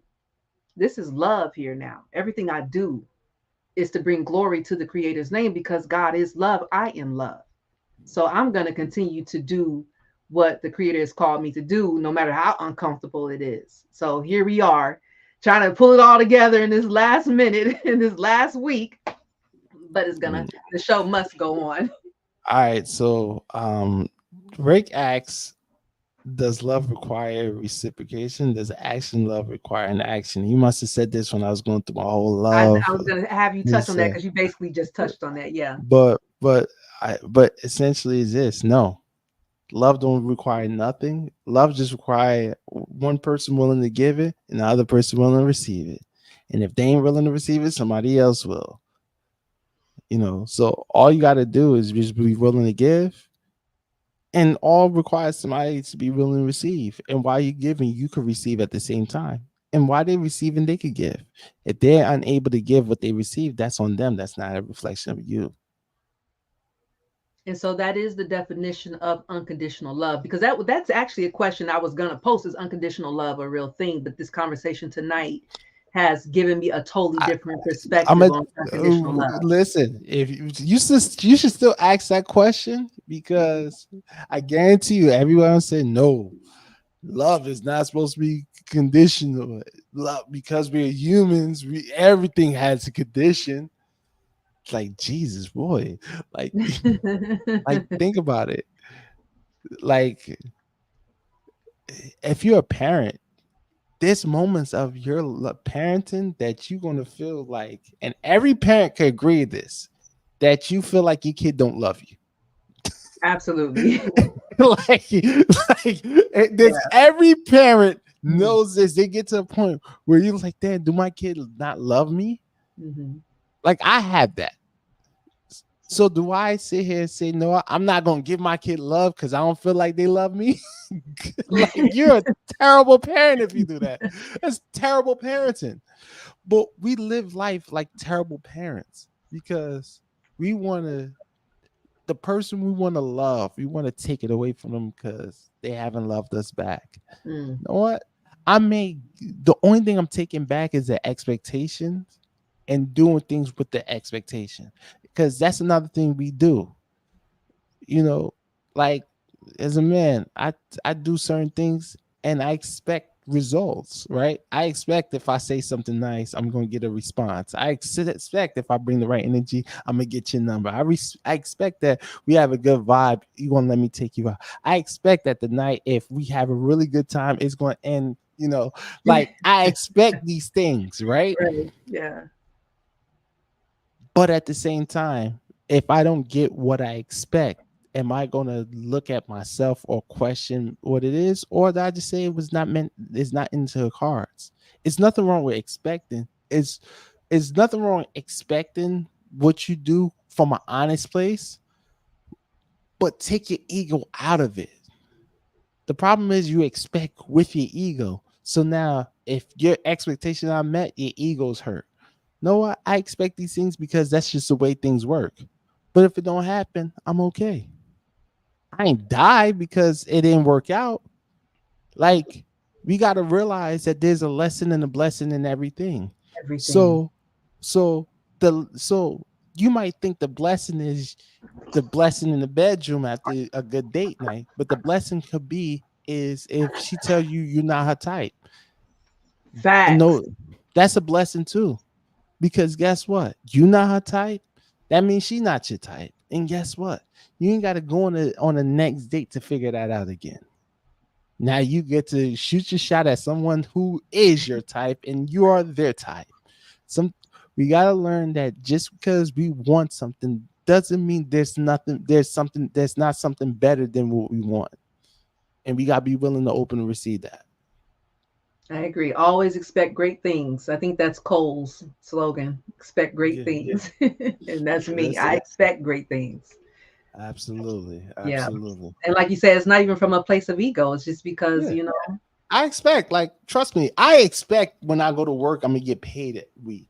My job is a heavily tipped job. So most of my income comes from tips. So at my job, I tell everybody I expect to get tip if I give good service. That doesn't mean it always happen, but I know that whether there's somebody that may not tip me, and then somebody just gonna tip me, but the last person didn't tip me. Right. You have to realize that everything flows through the universal order, and we don't live in a lackful universe. We live in an abundant universe that all things exist, all creation exists. Every idea, it can be manifested. Every idea can be manifested, even not the good ones. So the question is this: in your mind, what ideas are you manifesting? The lack and limitation ones, or the growth and abundant ones? Pick your battle. Make your choice. I love it. Is your choice. All right, Dr. Love, we've been out here for two I know, hours. right? I know, Yeah, right? And listen, when I got this webcam and these lights on, I become a right? different person. Like, Feel like a movie star here. Yeah, doing something. But So, any last minute Wait, words? hold up. Rick just asked a question. I gotta Okay, let me put this highlight up. Rick because he Yeah, asked a question. Let me highlight my brother. What's up, Rick? Peace and love to you. Yo, by the way, Rick got a art showcase coming up next month, um, on the 4th of May. nice. So if you're available, is in eh, the Poinciana. details is no is on 50 in Orlando. Oh, okay. I think he's cloning. But anyways, to get to this question, can you pour into someone and not receive anything in return? If you can do that, if you do that forever, is that healthy? Good question. That's a very good question. So let me answer that for you. It's your job to pour into yourself. So, and the only thing you're doing is sharing the overflow. See, if you find yourself pouring from an empty cup, then that means you haven't filled yourself up enough, right? Take the personal responsibility to make sure you're filled, right? Now, if someone else reciprocates what you give to them, that's a bonus. Now you got two cups to deal with, right? But don't allow your cup to go dry because the person ain't reciprocating. And you have the choice. You have the ultimate choice to pour into someone and not pour into someone, regardless if they're reciprocating or not. Your choice is to pour into whoever you want to pour to. But what I'm saying is, when you pour out to them, forget about your needs, meet their needs, and see what their character allowed them to do. And like I said, there's a blessing in everything. There's a blessing and a lesson in everything. So if you pour into them, then what do you think they may do for you? Some might just take it and run off with it, and that's okay. Some might just say, "No, I'm a do what you did by double." Hey, all you could do is all you can really do is pour into the people that you desire to pour into, and make sure you fill yourself up first before you pour into anybody else. Hope that answered your question, Rick. Yeah, reciprocity is a requirement for me these days. Like if and like you say, it's not even just about me giving love, because again, that's just who I am. So you're gonna get that regardless. Yeah, But yeah. reciprocity is necessary. No, absolutely no. So what I'm saying is, let me be clear. I'm not saying in a relationship stand for it. Don't be in a relationship with anybody that's not reciprocating back to you what you're giving them Right, to them. hundred But you don't percent. need to be in a relationship to give love. And I'm Right, talking about love. I'm not right, talking about anything else. I'm talking about give love to the people who can't give it back to you. Some people right. just can't. It is They're okay. not Just love capable. them, right? Because in their heart, they probably have that love for you. And they might be not giving to you physically, but praying over you every night. And you don't even know that because you've given them so much love. So my point is that when it comes to framework of a relationship, don't give yourself into a relationship that's not feeding you what you're giving them. But in the space of love, love and pour into yourself so that you, and what I mean pour into yourself is to love yourself so much that you can love everybody else and not run out of it yourself, because because it's an eternal fountain. Eternal. Eternal fountain. Mm. That fountain pours forever. The question is, are you putting your cup under that fountain so that you can say, hey, I got this to give? I love that. I love that. And like I say, when I put this piece out, this poem out, that's highlighting what real love is, you know, it's going to touch on that. I had posted this video the other day from Ayana Van Zant. I hope I said her name right. Where she talks about how it took her 14 years. It took me 25 years, but it took her 14 years to understand that people can only love you at their capacity, from where they know love from, and you can't force them to love you any other kind of way. They can only love you the way they know how. So as women, I know for me, I stayed around a long time. Why won't you just love me? Why won't you do this? Why won't you take me out? Because they are doing at their max capacity what they know to do. we get to then decide. We get to first, what she say, observe how this person loves, and then we decide if we want to be a part of that or not. But it doesn't make sense to try to force people to love us the way that we desire to be loved. You observe and you decide, is this love for Hmm. me? I don't think I'm really feeling this love. I'm gonna go ahead and head out. You And know, that's real. yeah, Nah, that was and like for me, I'm a flex a little bit. It took me 8 years, very and I wasn't married, so even better. right. I and the truth is that person, I didn't have kids with that person, so even better. So I Hmm. I think everybody loves different. That's a fact. Yeah. Um, that's a fact, and I think the fact is, no matter how long it takes, once you learn it, because the truth is this: there's people who's living and dying and not realizing that, have come to that understanding of life. So it's like when you arrive there, be grateful that you're there, because many people aren't. There's somebody that's going to die wishing that the person they love loved them back. Oh my gosh. Oh God. You know, I before, healing is a process, but before I made it to this stage of healing, outside of the relationship, maybe I had been separated for about a year or two from my ex-husband. I often asked myself, why did I stay so long? Why didn't I free myself of this sooner?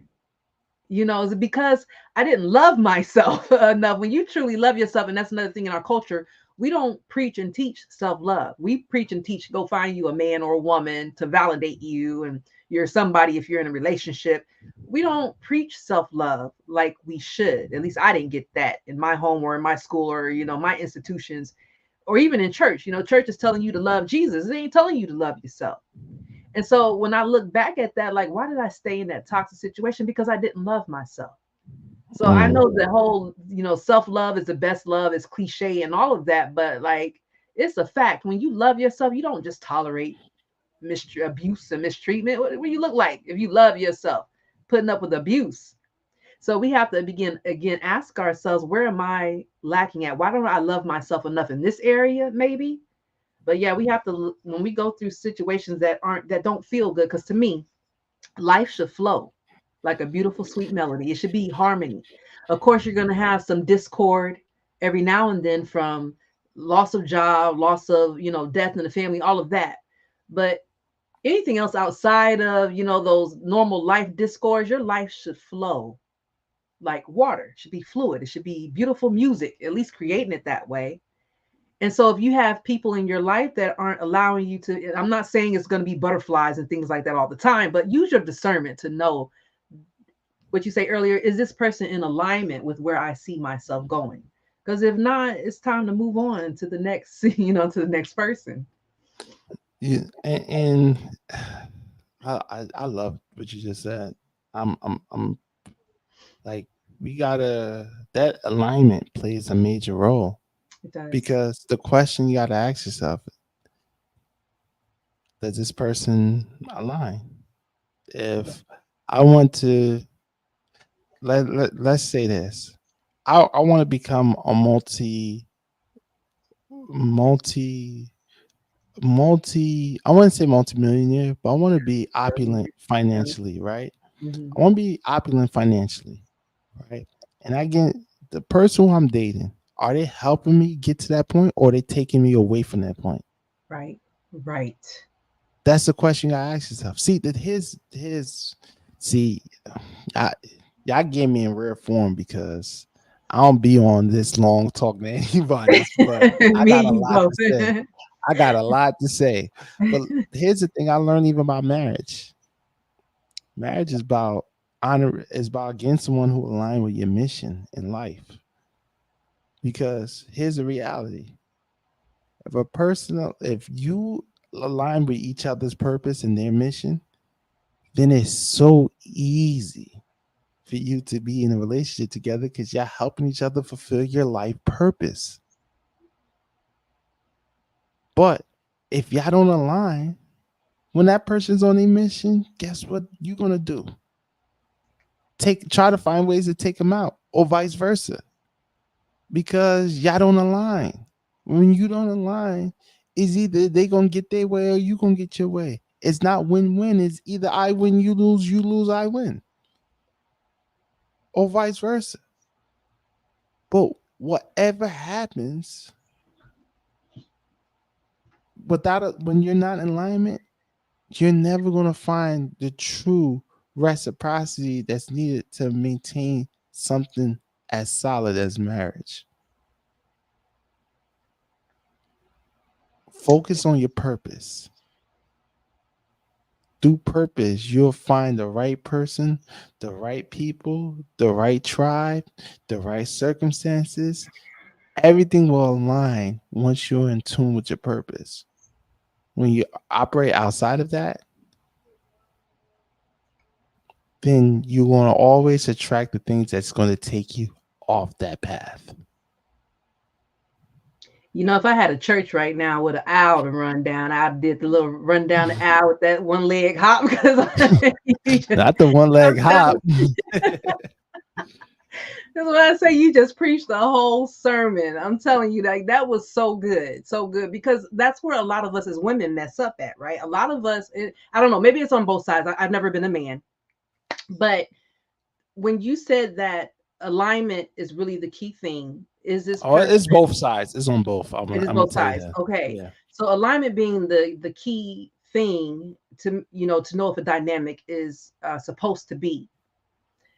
We as women and men, we will see people for their potential on what we think they can become, and a lot of the times they don't even know who they are themselves, and if that's even what they really want. And so Well, as women, we will go in trying to give this man a vision. I see I the would. mission that you can be on. So let me say this. I would say women's more for the potential. Men is for the ego flex. Okay. So if it make us look good, that's the direction we're going. For women, is more about, because for us is that we get somebody that looks good with us. That raises who we are, right? So no matter if they align with us, whatever, as long as it fulfills the ego aspects of what it is, whether it's to make us look good, make us a flex, all these things. Where women, y'all really focus on potential, Right. you We know. do. And so the part that I wanted to highlight though, because when you mentioned the mission and when you put that word sub in front of it, sub meaning under, right? If that man does not have a vision and a mission for his life, and again, we can't give him one. So so submission. Can I submit to this man? Submission is not a bad word. It should be a prerequisite to decide if I can be in alignment with this man. Because ideally, as a woman, you want to be able to have a man who can see his life and where it's going and how you can fit into it. You don't want to tell him, hey, I'm going to fit into your life this way. So you need to do this, this, that, and the third. No, that man needs to already know the vision and the mission for his life. Can you get under the mission that he has? Can you support him in his mission? My good friend Brenda K. Starr and Kendrick recently got married, or excuse me, recently got engaged. And he, First off, yes, shout out to them. First yes, off, I'm Brenda, we so gotta have happy. a talk. I didn't even who's this man. I don't know Yes, this man. amazing man. And you know what's funny is that when I I, first, I, that because Brenda's one of my peoples. That's my okay, Gemini buddy. Like okay, yo. yeah, First off, I want to say yo, who's this man? a good man. She got herself No, a good I man. and first off, I'm being funny, but in all Yeah, words, congratulations. I think absolutely. that's genuine, and I'm happy because Brenda has a story of what she went through. So for her Okay, to get to that point, it's yes. incredible. Very beautiful, very good man, very good woman. And so he said in his proposal, because they posted a video on Facebook, that ever since this woman has come into my life has changed. Like he was already a very driven man, because I met them both separately, but I want to say Did they meet? Did you hook them up? I didn't hook them up, but Oh, okay. I was about to I say was you. in I'm the about to say, midst. watch you. Oh, I you was was in in the the. midst while the connection was happening, because when I came up with the idea for my game, I asked Kendrick to be a bachelor on my game because I saw how good of a man he was. Him and Brenda weren't together at that point yet. Brenda quickly came in and swooped in though and took him off the market. It's how that went though. Very shortly after me asking him to be on the game, I guess they probably started talking shortly after that. But that's what he said. Ever since this woman came into my life, and he was already a very driven, very focused man, she comes in, she sees his vision and his mission. She was able to get under that. And she's a woman that got her own thing going on. You know, she does nonprofit work, she does everything. So she already has her life, she has her purpose and what she desires to do. But she saw this man who has a mission, and she says, you know what, I can submit to that. I can get under your mission and help you drive to wherever you're trying to get to. That submission should be a prerequisite of, can I be with this man? It's not a bad word. It's not you bowing down to him or any of that. Does this Yo, man have a vision and mission for his people life? treating submission like slavery. Like, yo, they I'm be telling thinking you you though. about to be someone's slave. Like, no, that's not submission. But even so, like, and even as I would say, I'm as a man, our job is to help lead and guide a woman on their mission as well.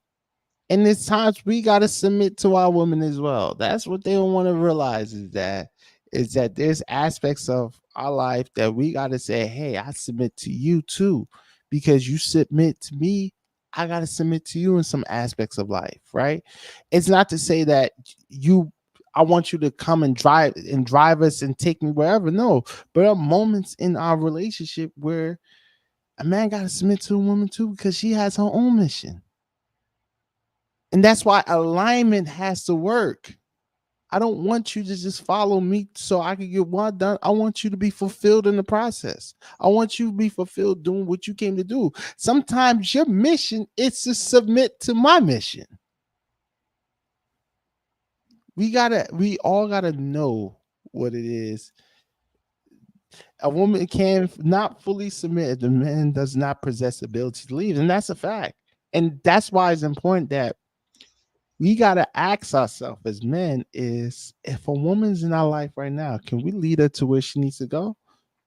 There's a Hello. reason why, to be honest, one of the reasons why I'm not dating, because I know right now, I'm not, I have the information, but I'm still working on me and things that's important to me.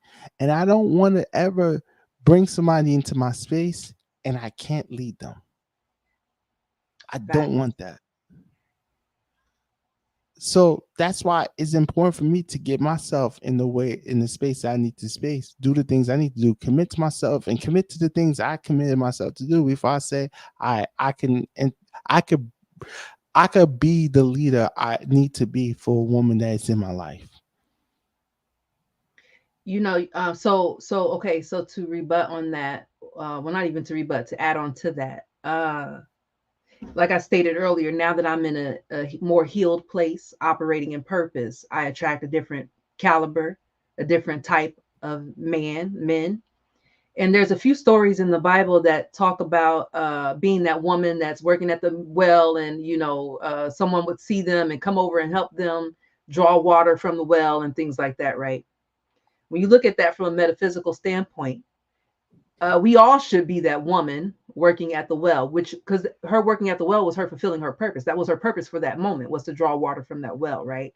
We should be that woman working at the well, focus on our purpose and allow that man to see us working at the well and say, hey, I see what you're doing. I can help you. Allow me to help you. Allow me to be of service to you. Those have been the kind of men that have been coming into my life to say, hey, I see what you're doing there because I'm focused. I'm in purpose. I'm not out here looking for a man or desperate or thirsty for somebody to come and love me.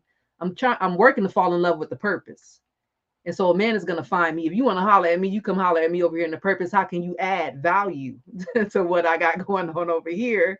And then, we can see how we can come together and help each other grow. So right now, in my life at this stage, a man would have to be willing to submit to my mission at this point. Mm, Yes, that's submitting to mm, each other.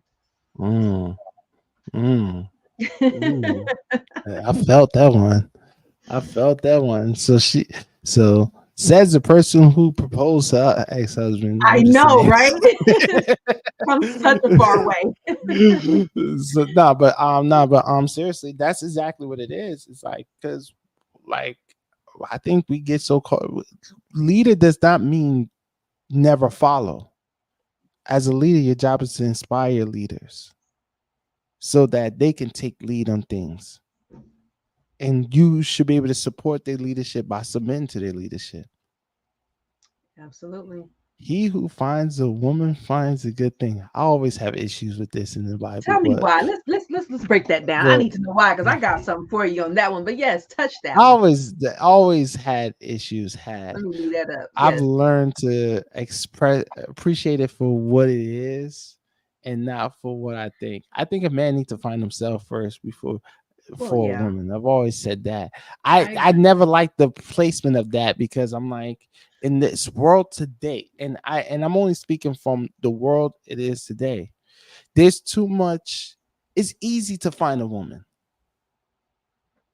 It's easy to find a woman. If I wanted to be off the market right now, that's not hard. I'm not struggling out here to find a person. But if I ain't find myself, then what good is being with somebody? So I think one of my things with the good book, and I'm not saying that, and there's probably things I could learn and cover, but what I used to didn't like about this is because it's too much the idea of finding someone instead of finding yourself. And a lot of what we see in today's world in these spaces, especially in the spiritual, well, in the semi spiritual spaces, is too much want to find this thing, find that thing, have this thing, instead of being. So that's kind of why I had my issues. I'm past that. I'm more so now just accept information for what it is, and it's not a false statement. It's not a lie. You find a good woman, you'll find a good thing. Facts. Please You know highlight what I that. mean? Let's say you can't just find any woman, but in true understanding of the context, yes, he who finds a woman finds a good thing. That's a fact. I wish I could do little animation videos because I had a vision in my mind about this particular passage, and I don't know where it's found at in the good book. However, I can tell you that Matthew 6:33, which tells you to seek ye first, which is you. When I Yeah, break down, I'm gonna do a metaphysical Bible study because that's where I read this book from. Is from a metaphysical standpoint. I hope so. Seek Cause ye first, seek you first, because the kingdom of God is on the inside of you. So facts. technically, you are being told to find you first. Now we Okay. go on down the line somewhere. This passage probably comes somewhere after that. I'm Yeah, assuming yeah, and to that's help and that's why I said, help my case. why I said like I had it, because it was. But the truth is, it's not like I'm a grateful knower of the Bible. So why am I Right, having issues? That was my church hurt space. right, That right. was my church hurt space. I ain't gonna lie. But But now, if I from could put now, I recognize information is information. You just use information it is for information. use it for the purpose it needed. If I could take this image out of my head though and put it, like I say, in like a little animation thing, and I'm gonna work on that. When I see this passage, he who finds a woman finds a good thing. Like, let's imagine that the woman is $100 bill, right? You're walking down the street and you find this $100 bill, That's a i.e., cheap the woman. woman. The That's a woman cheap. is the Yeah, she just. go with me for a moment, okay? Walk with me. Take this journey with love, okay? So the man's walking down the uh, street. He finds $100. Air quote. This is our woman. The $100. He finds this $100. He's excited. He's happy, and he's a whole, healed, healthy man. So now he wants to. Oh wow! How can I duplicate this money? How can I expand this money? How can I make it more? How can I? What can I do with this to have? You know what I'm saying? Like you want to do the best that you can with this $100, make it grow, expand, and all that he type of sounds stuff. like into a So poly lifestyle with that. so now so now this man is going to school. He's educating himself to figure out how he can duplicate this $100.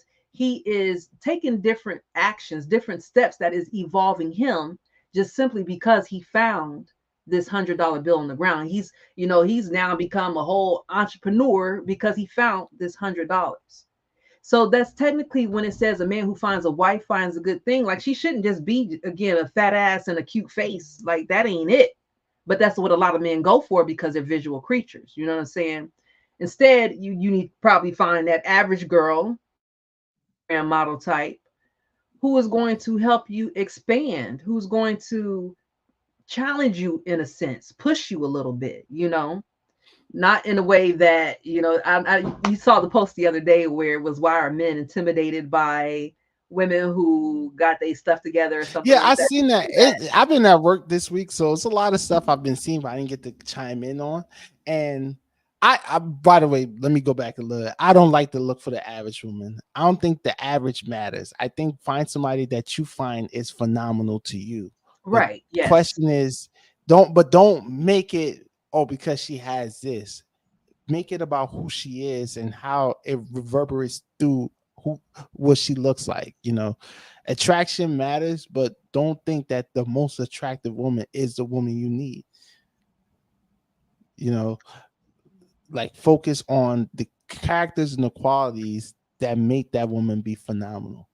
But how can you get to that point if, if you're the first thing you see is beauty?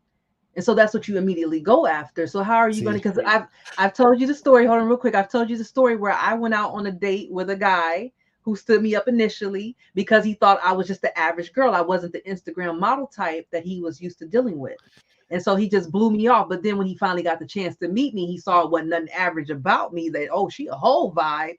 But it's too late now. You'd have missed out on a great thing. And that's a lot of men, because you went initially with the beauty and the looks. You'd have missed out on a great girl because you thought she was average. first off, you're not average, so At let's cut all. that shit up. At Let's cut all. that shit. So that means he doesn't have proper values on what's important to him or not. So he was focusing on IG models. Really, the moment that idea already, you already lost He credibility, already shot because himself in the foot. a lot of these IG models is fucking AIs. Like, you know what I mean? Like, let's stop thinking that the best looking joint of IGs is what's out here in reality. Nah, beauty is not just a look. When I say someone is beautiful, is never just looks. There's somebody that just they utter they, you can look into their eyes and just feel safe, just knowing that something inside of them is nurturing and comforting. Like, we always look at looks. Looks don't mean shit. There's some very good looking unattractive women out there. Listen, what Like, she let's say? make it clear. There's some people that looks really good, but when I look in their eyes, I want to stop looking because shit. Mm, There's something in there I don't want to see. I mean, but yeah, then there's some people that's just so peaceful and so haven that I could just get like lost. Yeah. like, you get one of these. So it's find that person that allows you to be you, your who you are, your best, your worst self, and always in all that above.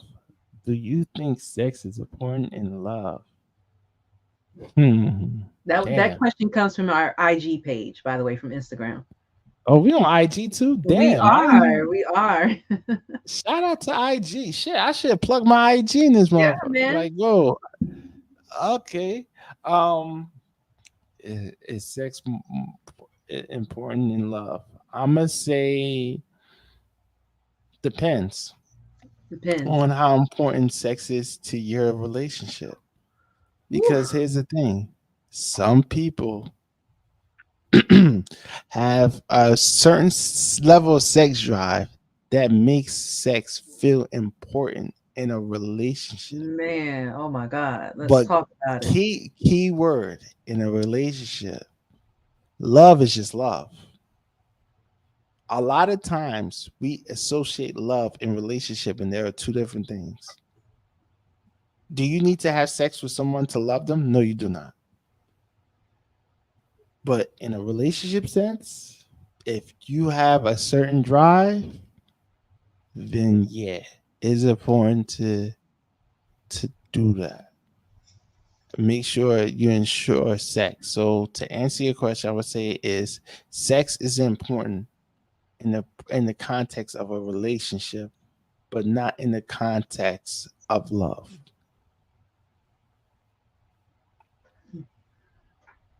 That's good. It's actually something else that that's another area that I had to grow past. Because, with me in a relationship for 25 years, that meant sex on a regular basis. And then for me to go single, I'm not getting it anymore. And at one point, I'm like, I don't understand how people go celibate. It could never be me. You know what I'm saying? Like, I enjoy sex way too much. And so that was my way of thinking after coming out of my marriage for quite some time. And then different experiences in life begins to happen. I begin to evolve in consciousness and things like that. And so now I'm at a point of sex is nice, but I think I can do a relationship where sex isn't the top thing on the priority. Like, sex used to be number 2 probably on my list. I think it's probably dropped down now to maybe number, if we had a list of maybe 7, it's probably down there like number 4 on the list. It's just not as important to me anymore because I had to realize, as someone who was a victim of molestation as a child, that did something about how I perceived and looked at sex. So a lot of us have a very unhealthy way of thinking about sex, because a lot of us have experienced some level of trauma, whether even if it wasn't being physically touched. Your boys making fun of you because you're still a virgin and you're only 15. You know what I'm saying? So once I realized that, okay, well, do I even have a healthy understanding about sex? Once again, it's all, to me, go back to asking the questions to yourself. So I asked myself, do I even have a healthy understanding about sex? And so now it's just not that top priority, once I realized that my way of thinking about sex stemmed or was rooted from trauma. So now I got to reevaluate some things. So now I'm on my celibate walk, though. FYI. No, and that's important. And salute to you for figuring that out. Because I've, I'm I've never been molested. I could say that very least, but sexually, there's times where I've learned to gain a lot of restraint because I'm the kind of person that I see someone, I'm like, "Mm, put that dog on you," but I recognize that, like, like I'm at that point though, is that I want to be able to have sex with someone who I can emotionally trust my secure self with. That's what I want, because to me that's the full body release that you want. Mm, Like, y- trust me, a lot of times we think we busting a nut or something. We fully release it. Nah, you just busting a nut. I'm talking. If you feel safe with a woman, that release feels so different. Like wow. that's listen. We about to go on. We could have another episode with this topic, because we Okay. this will be another 2 hours if we keep going. I Okay. already down that wormhole right now. But Right. as City said, there's going to be a coming time and point where he or she will not be able to perform. It's all about the spiritual connection that can the strength of bond. Exactly. The truth is, most people trauma bond through sex. So that's why Mm, sex is such a big thing, because you're trauma right. bonded. Right. You molested. This person might have had sex with a woman Yep. at a young age, and he was technically molested, but he Yep. views it as him being a man. There's a Yep. lot of there's a lot of men that's faced Yep. that no one talks about. Yep. I just read one of the actor. He's grown man now, but he was a child actor. I think Bobby J, I think that's his name. He was admitting that when he was like young, a older woman like rubbed his face between her breasts and let her touch him up on, and he was like 8 years old, and Mhm. he's laughing, talking about, nah, but I ain't found nothing wrong with that. That was cool thing, but at the end he ended up realizing, yeah, that's kind of is messed up, because you don't realize how sexually you've been traumatized. People take sexual trauma and think the worst of it from a hurt standpoint. They Right. think that it hurts or it takes away something. No, the wound it does, it makes you now so hyper focused on sex Right. that you can't establish healthy relationships outside of it. There it is. That's where the There it trauma is. comes in. Hmm. So, but like I said, this is a whole new topic, a whole new.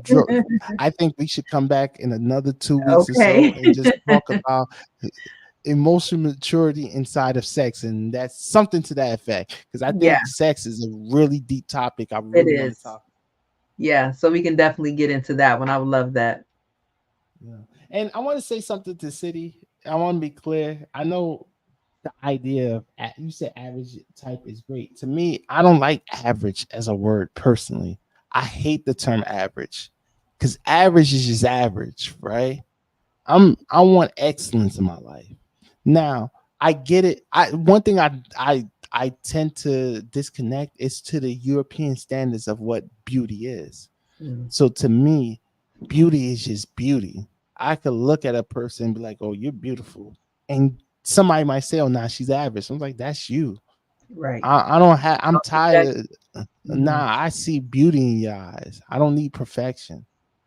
I could just see, oh, the way you carry yourself, the way you shape, whatever. I don't care about none of that shit. So for me, I don't see stuff like that as average. I see that's excellence.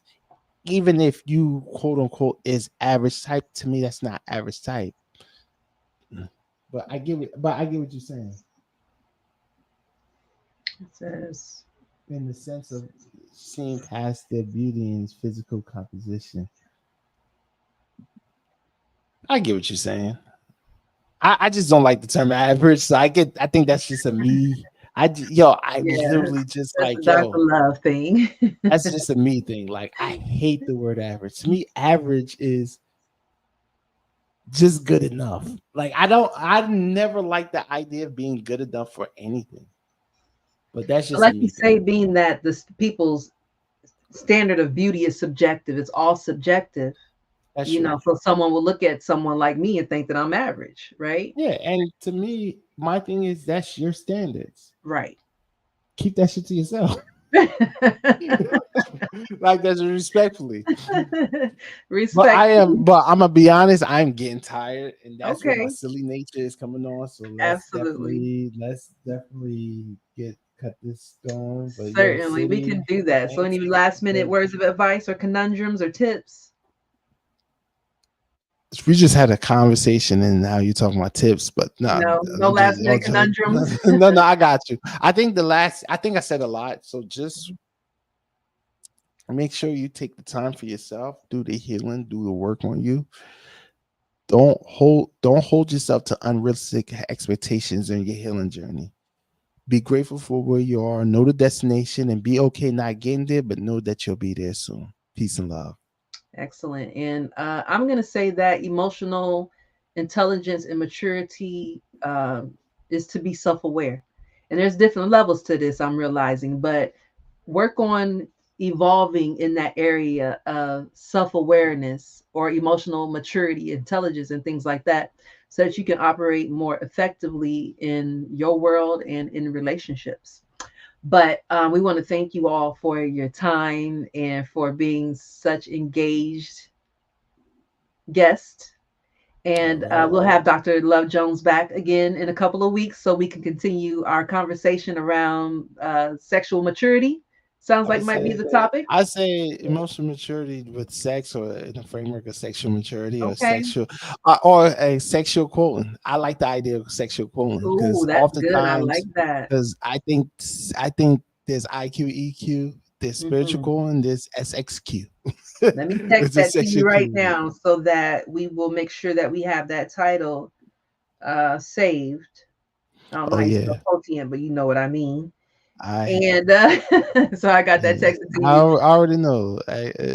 We're going SXQ, sexual quoting. I love that. So yeah, guys, you make sure that you're back here next. Well, no, I would. We're not here next Friday because the game is on Saturday.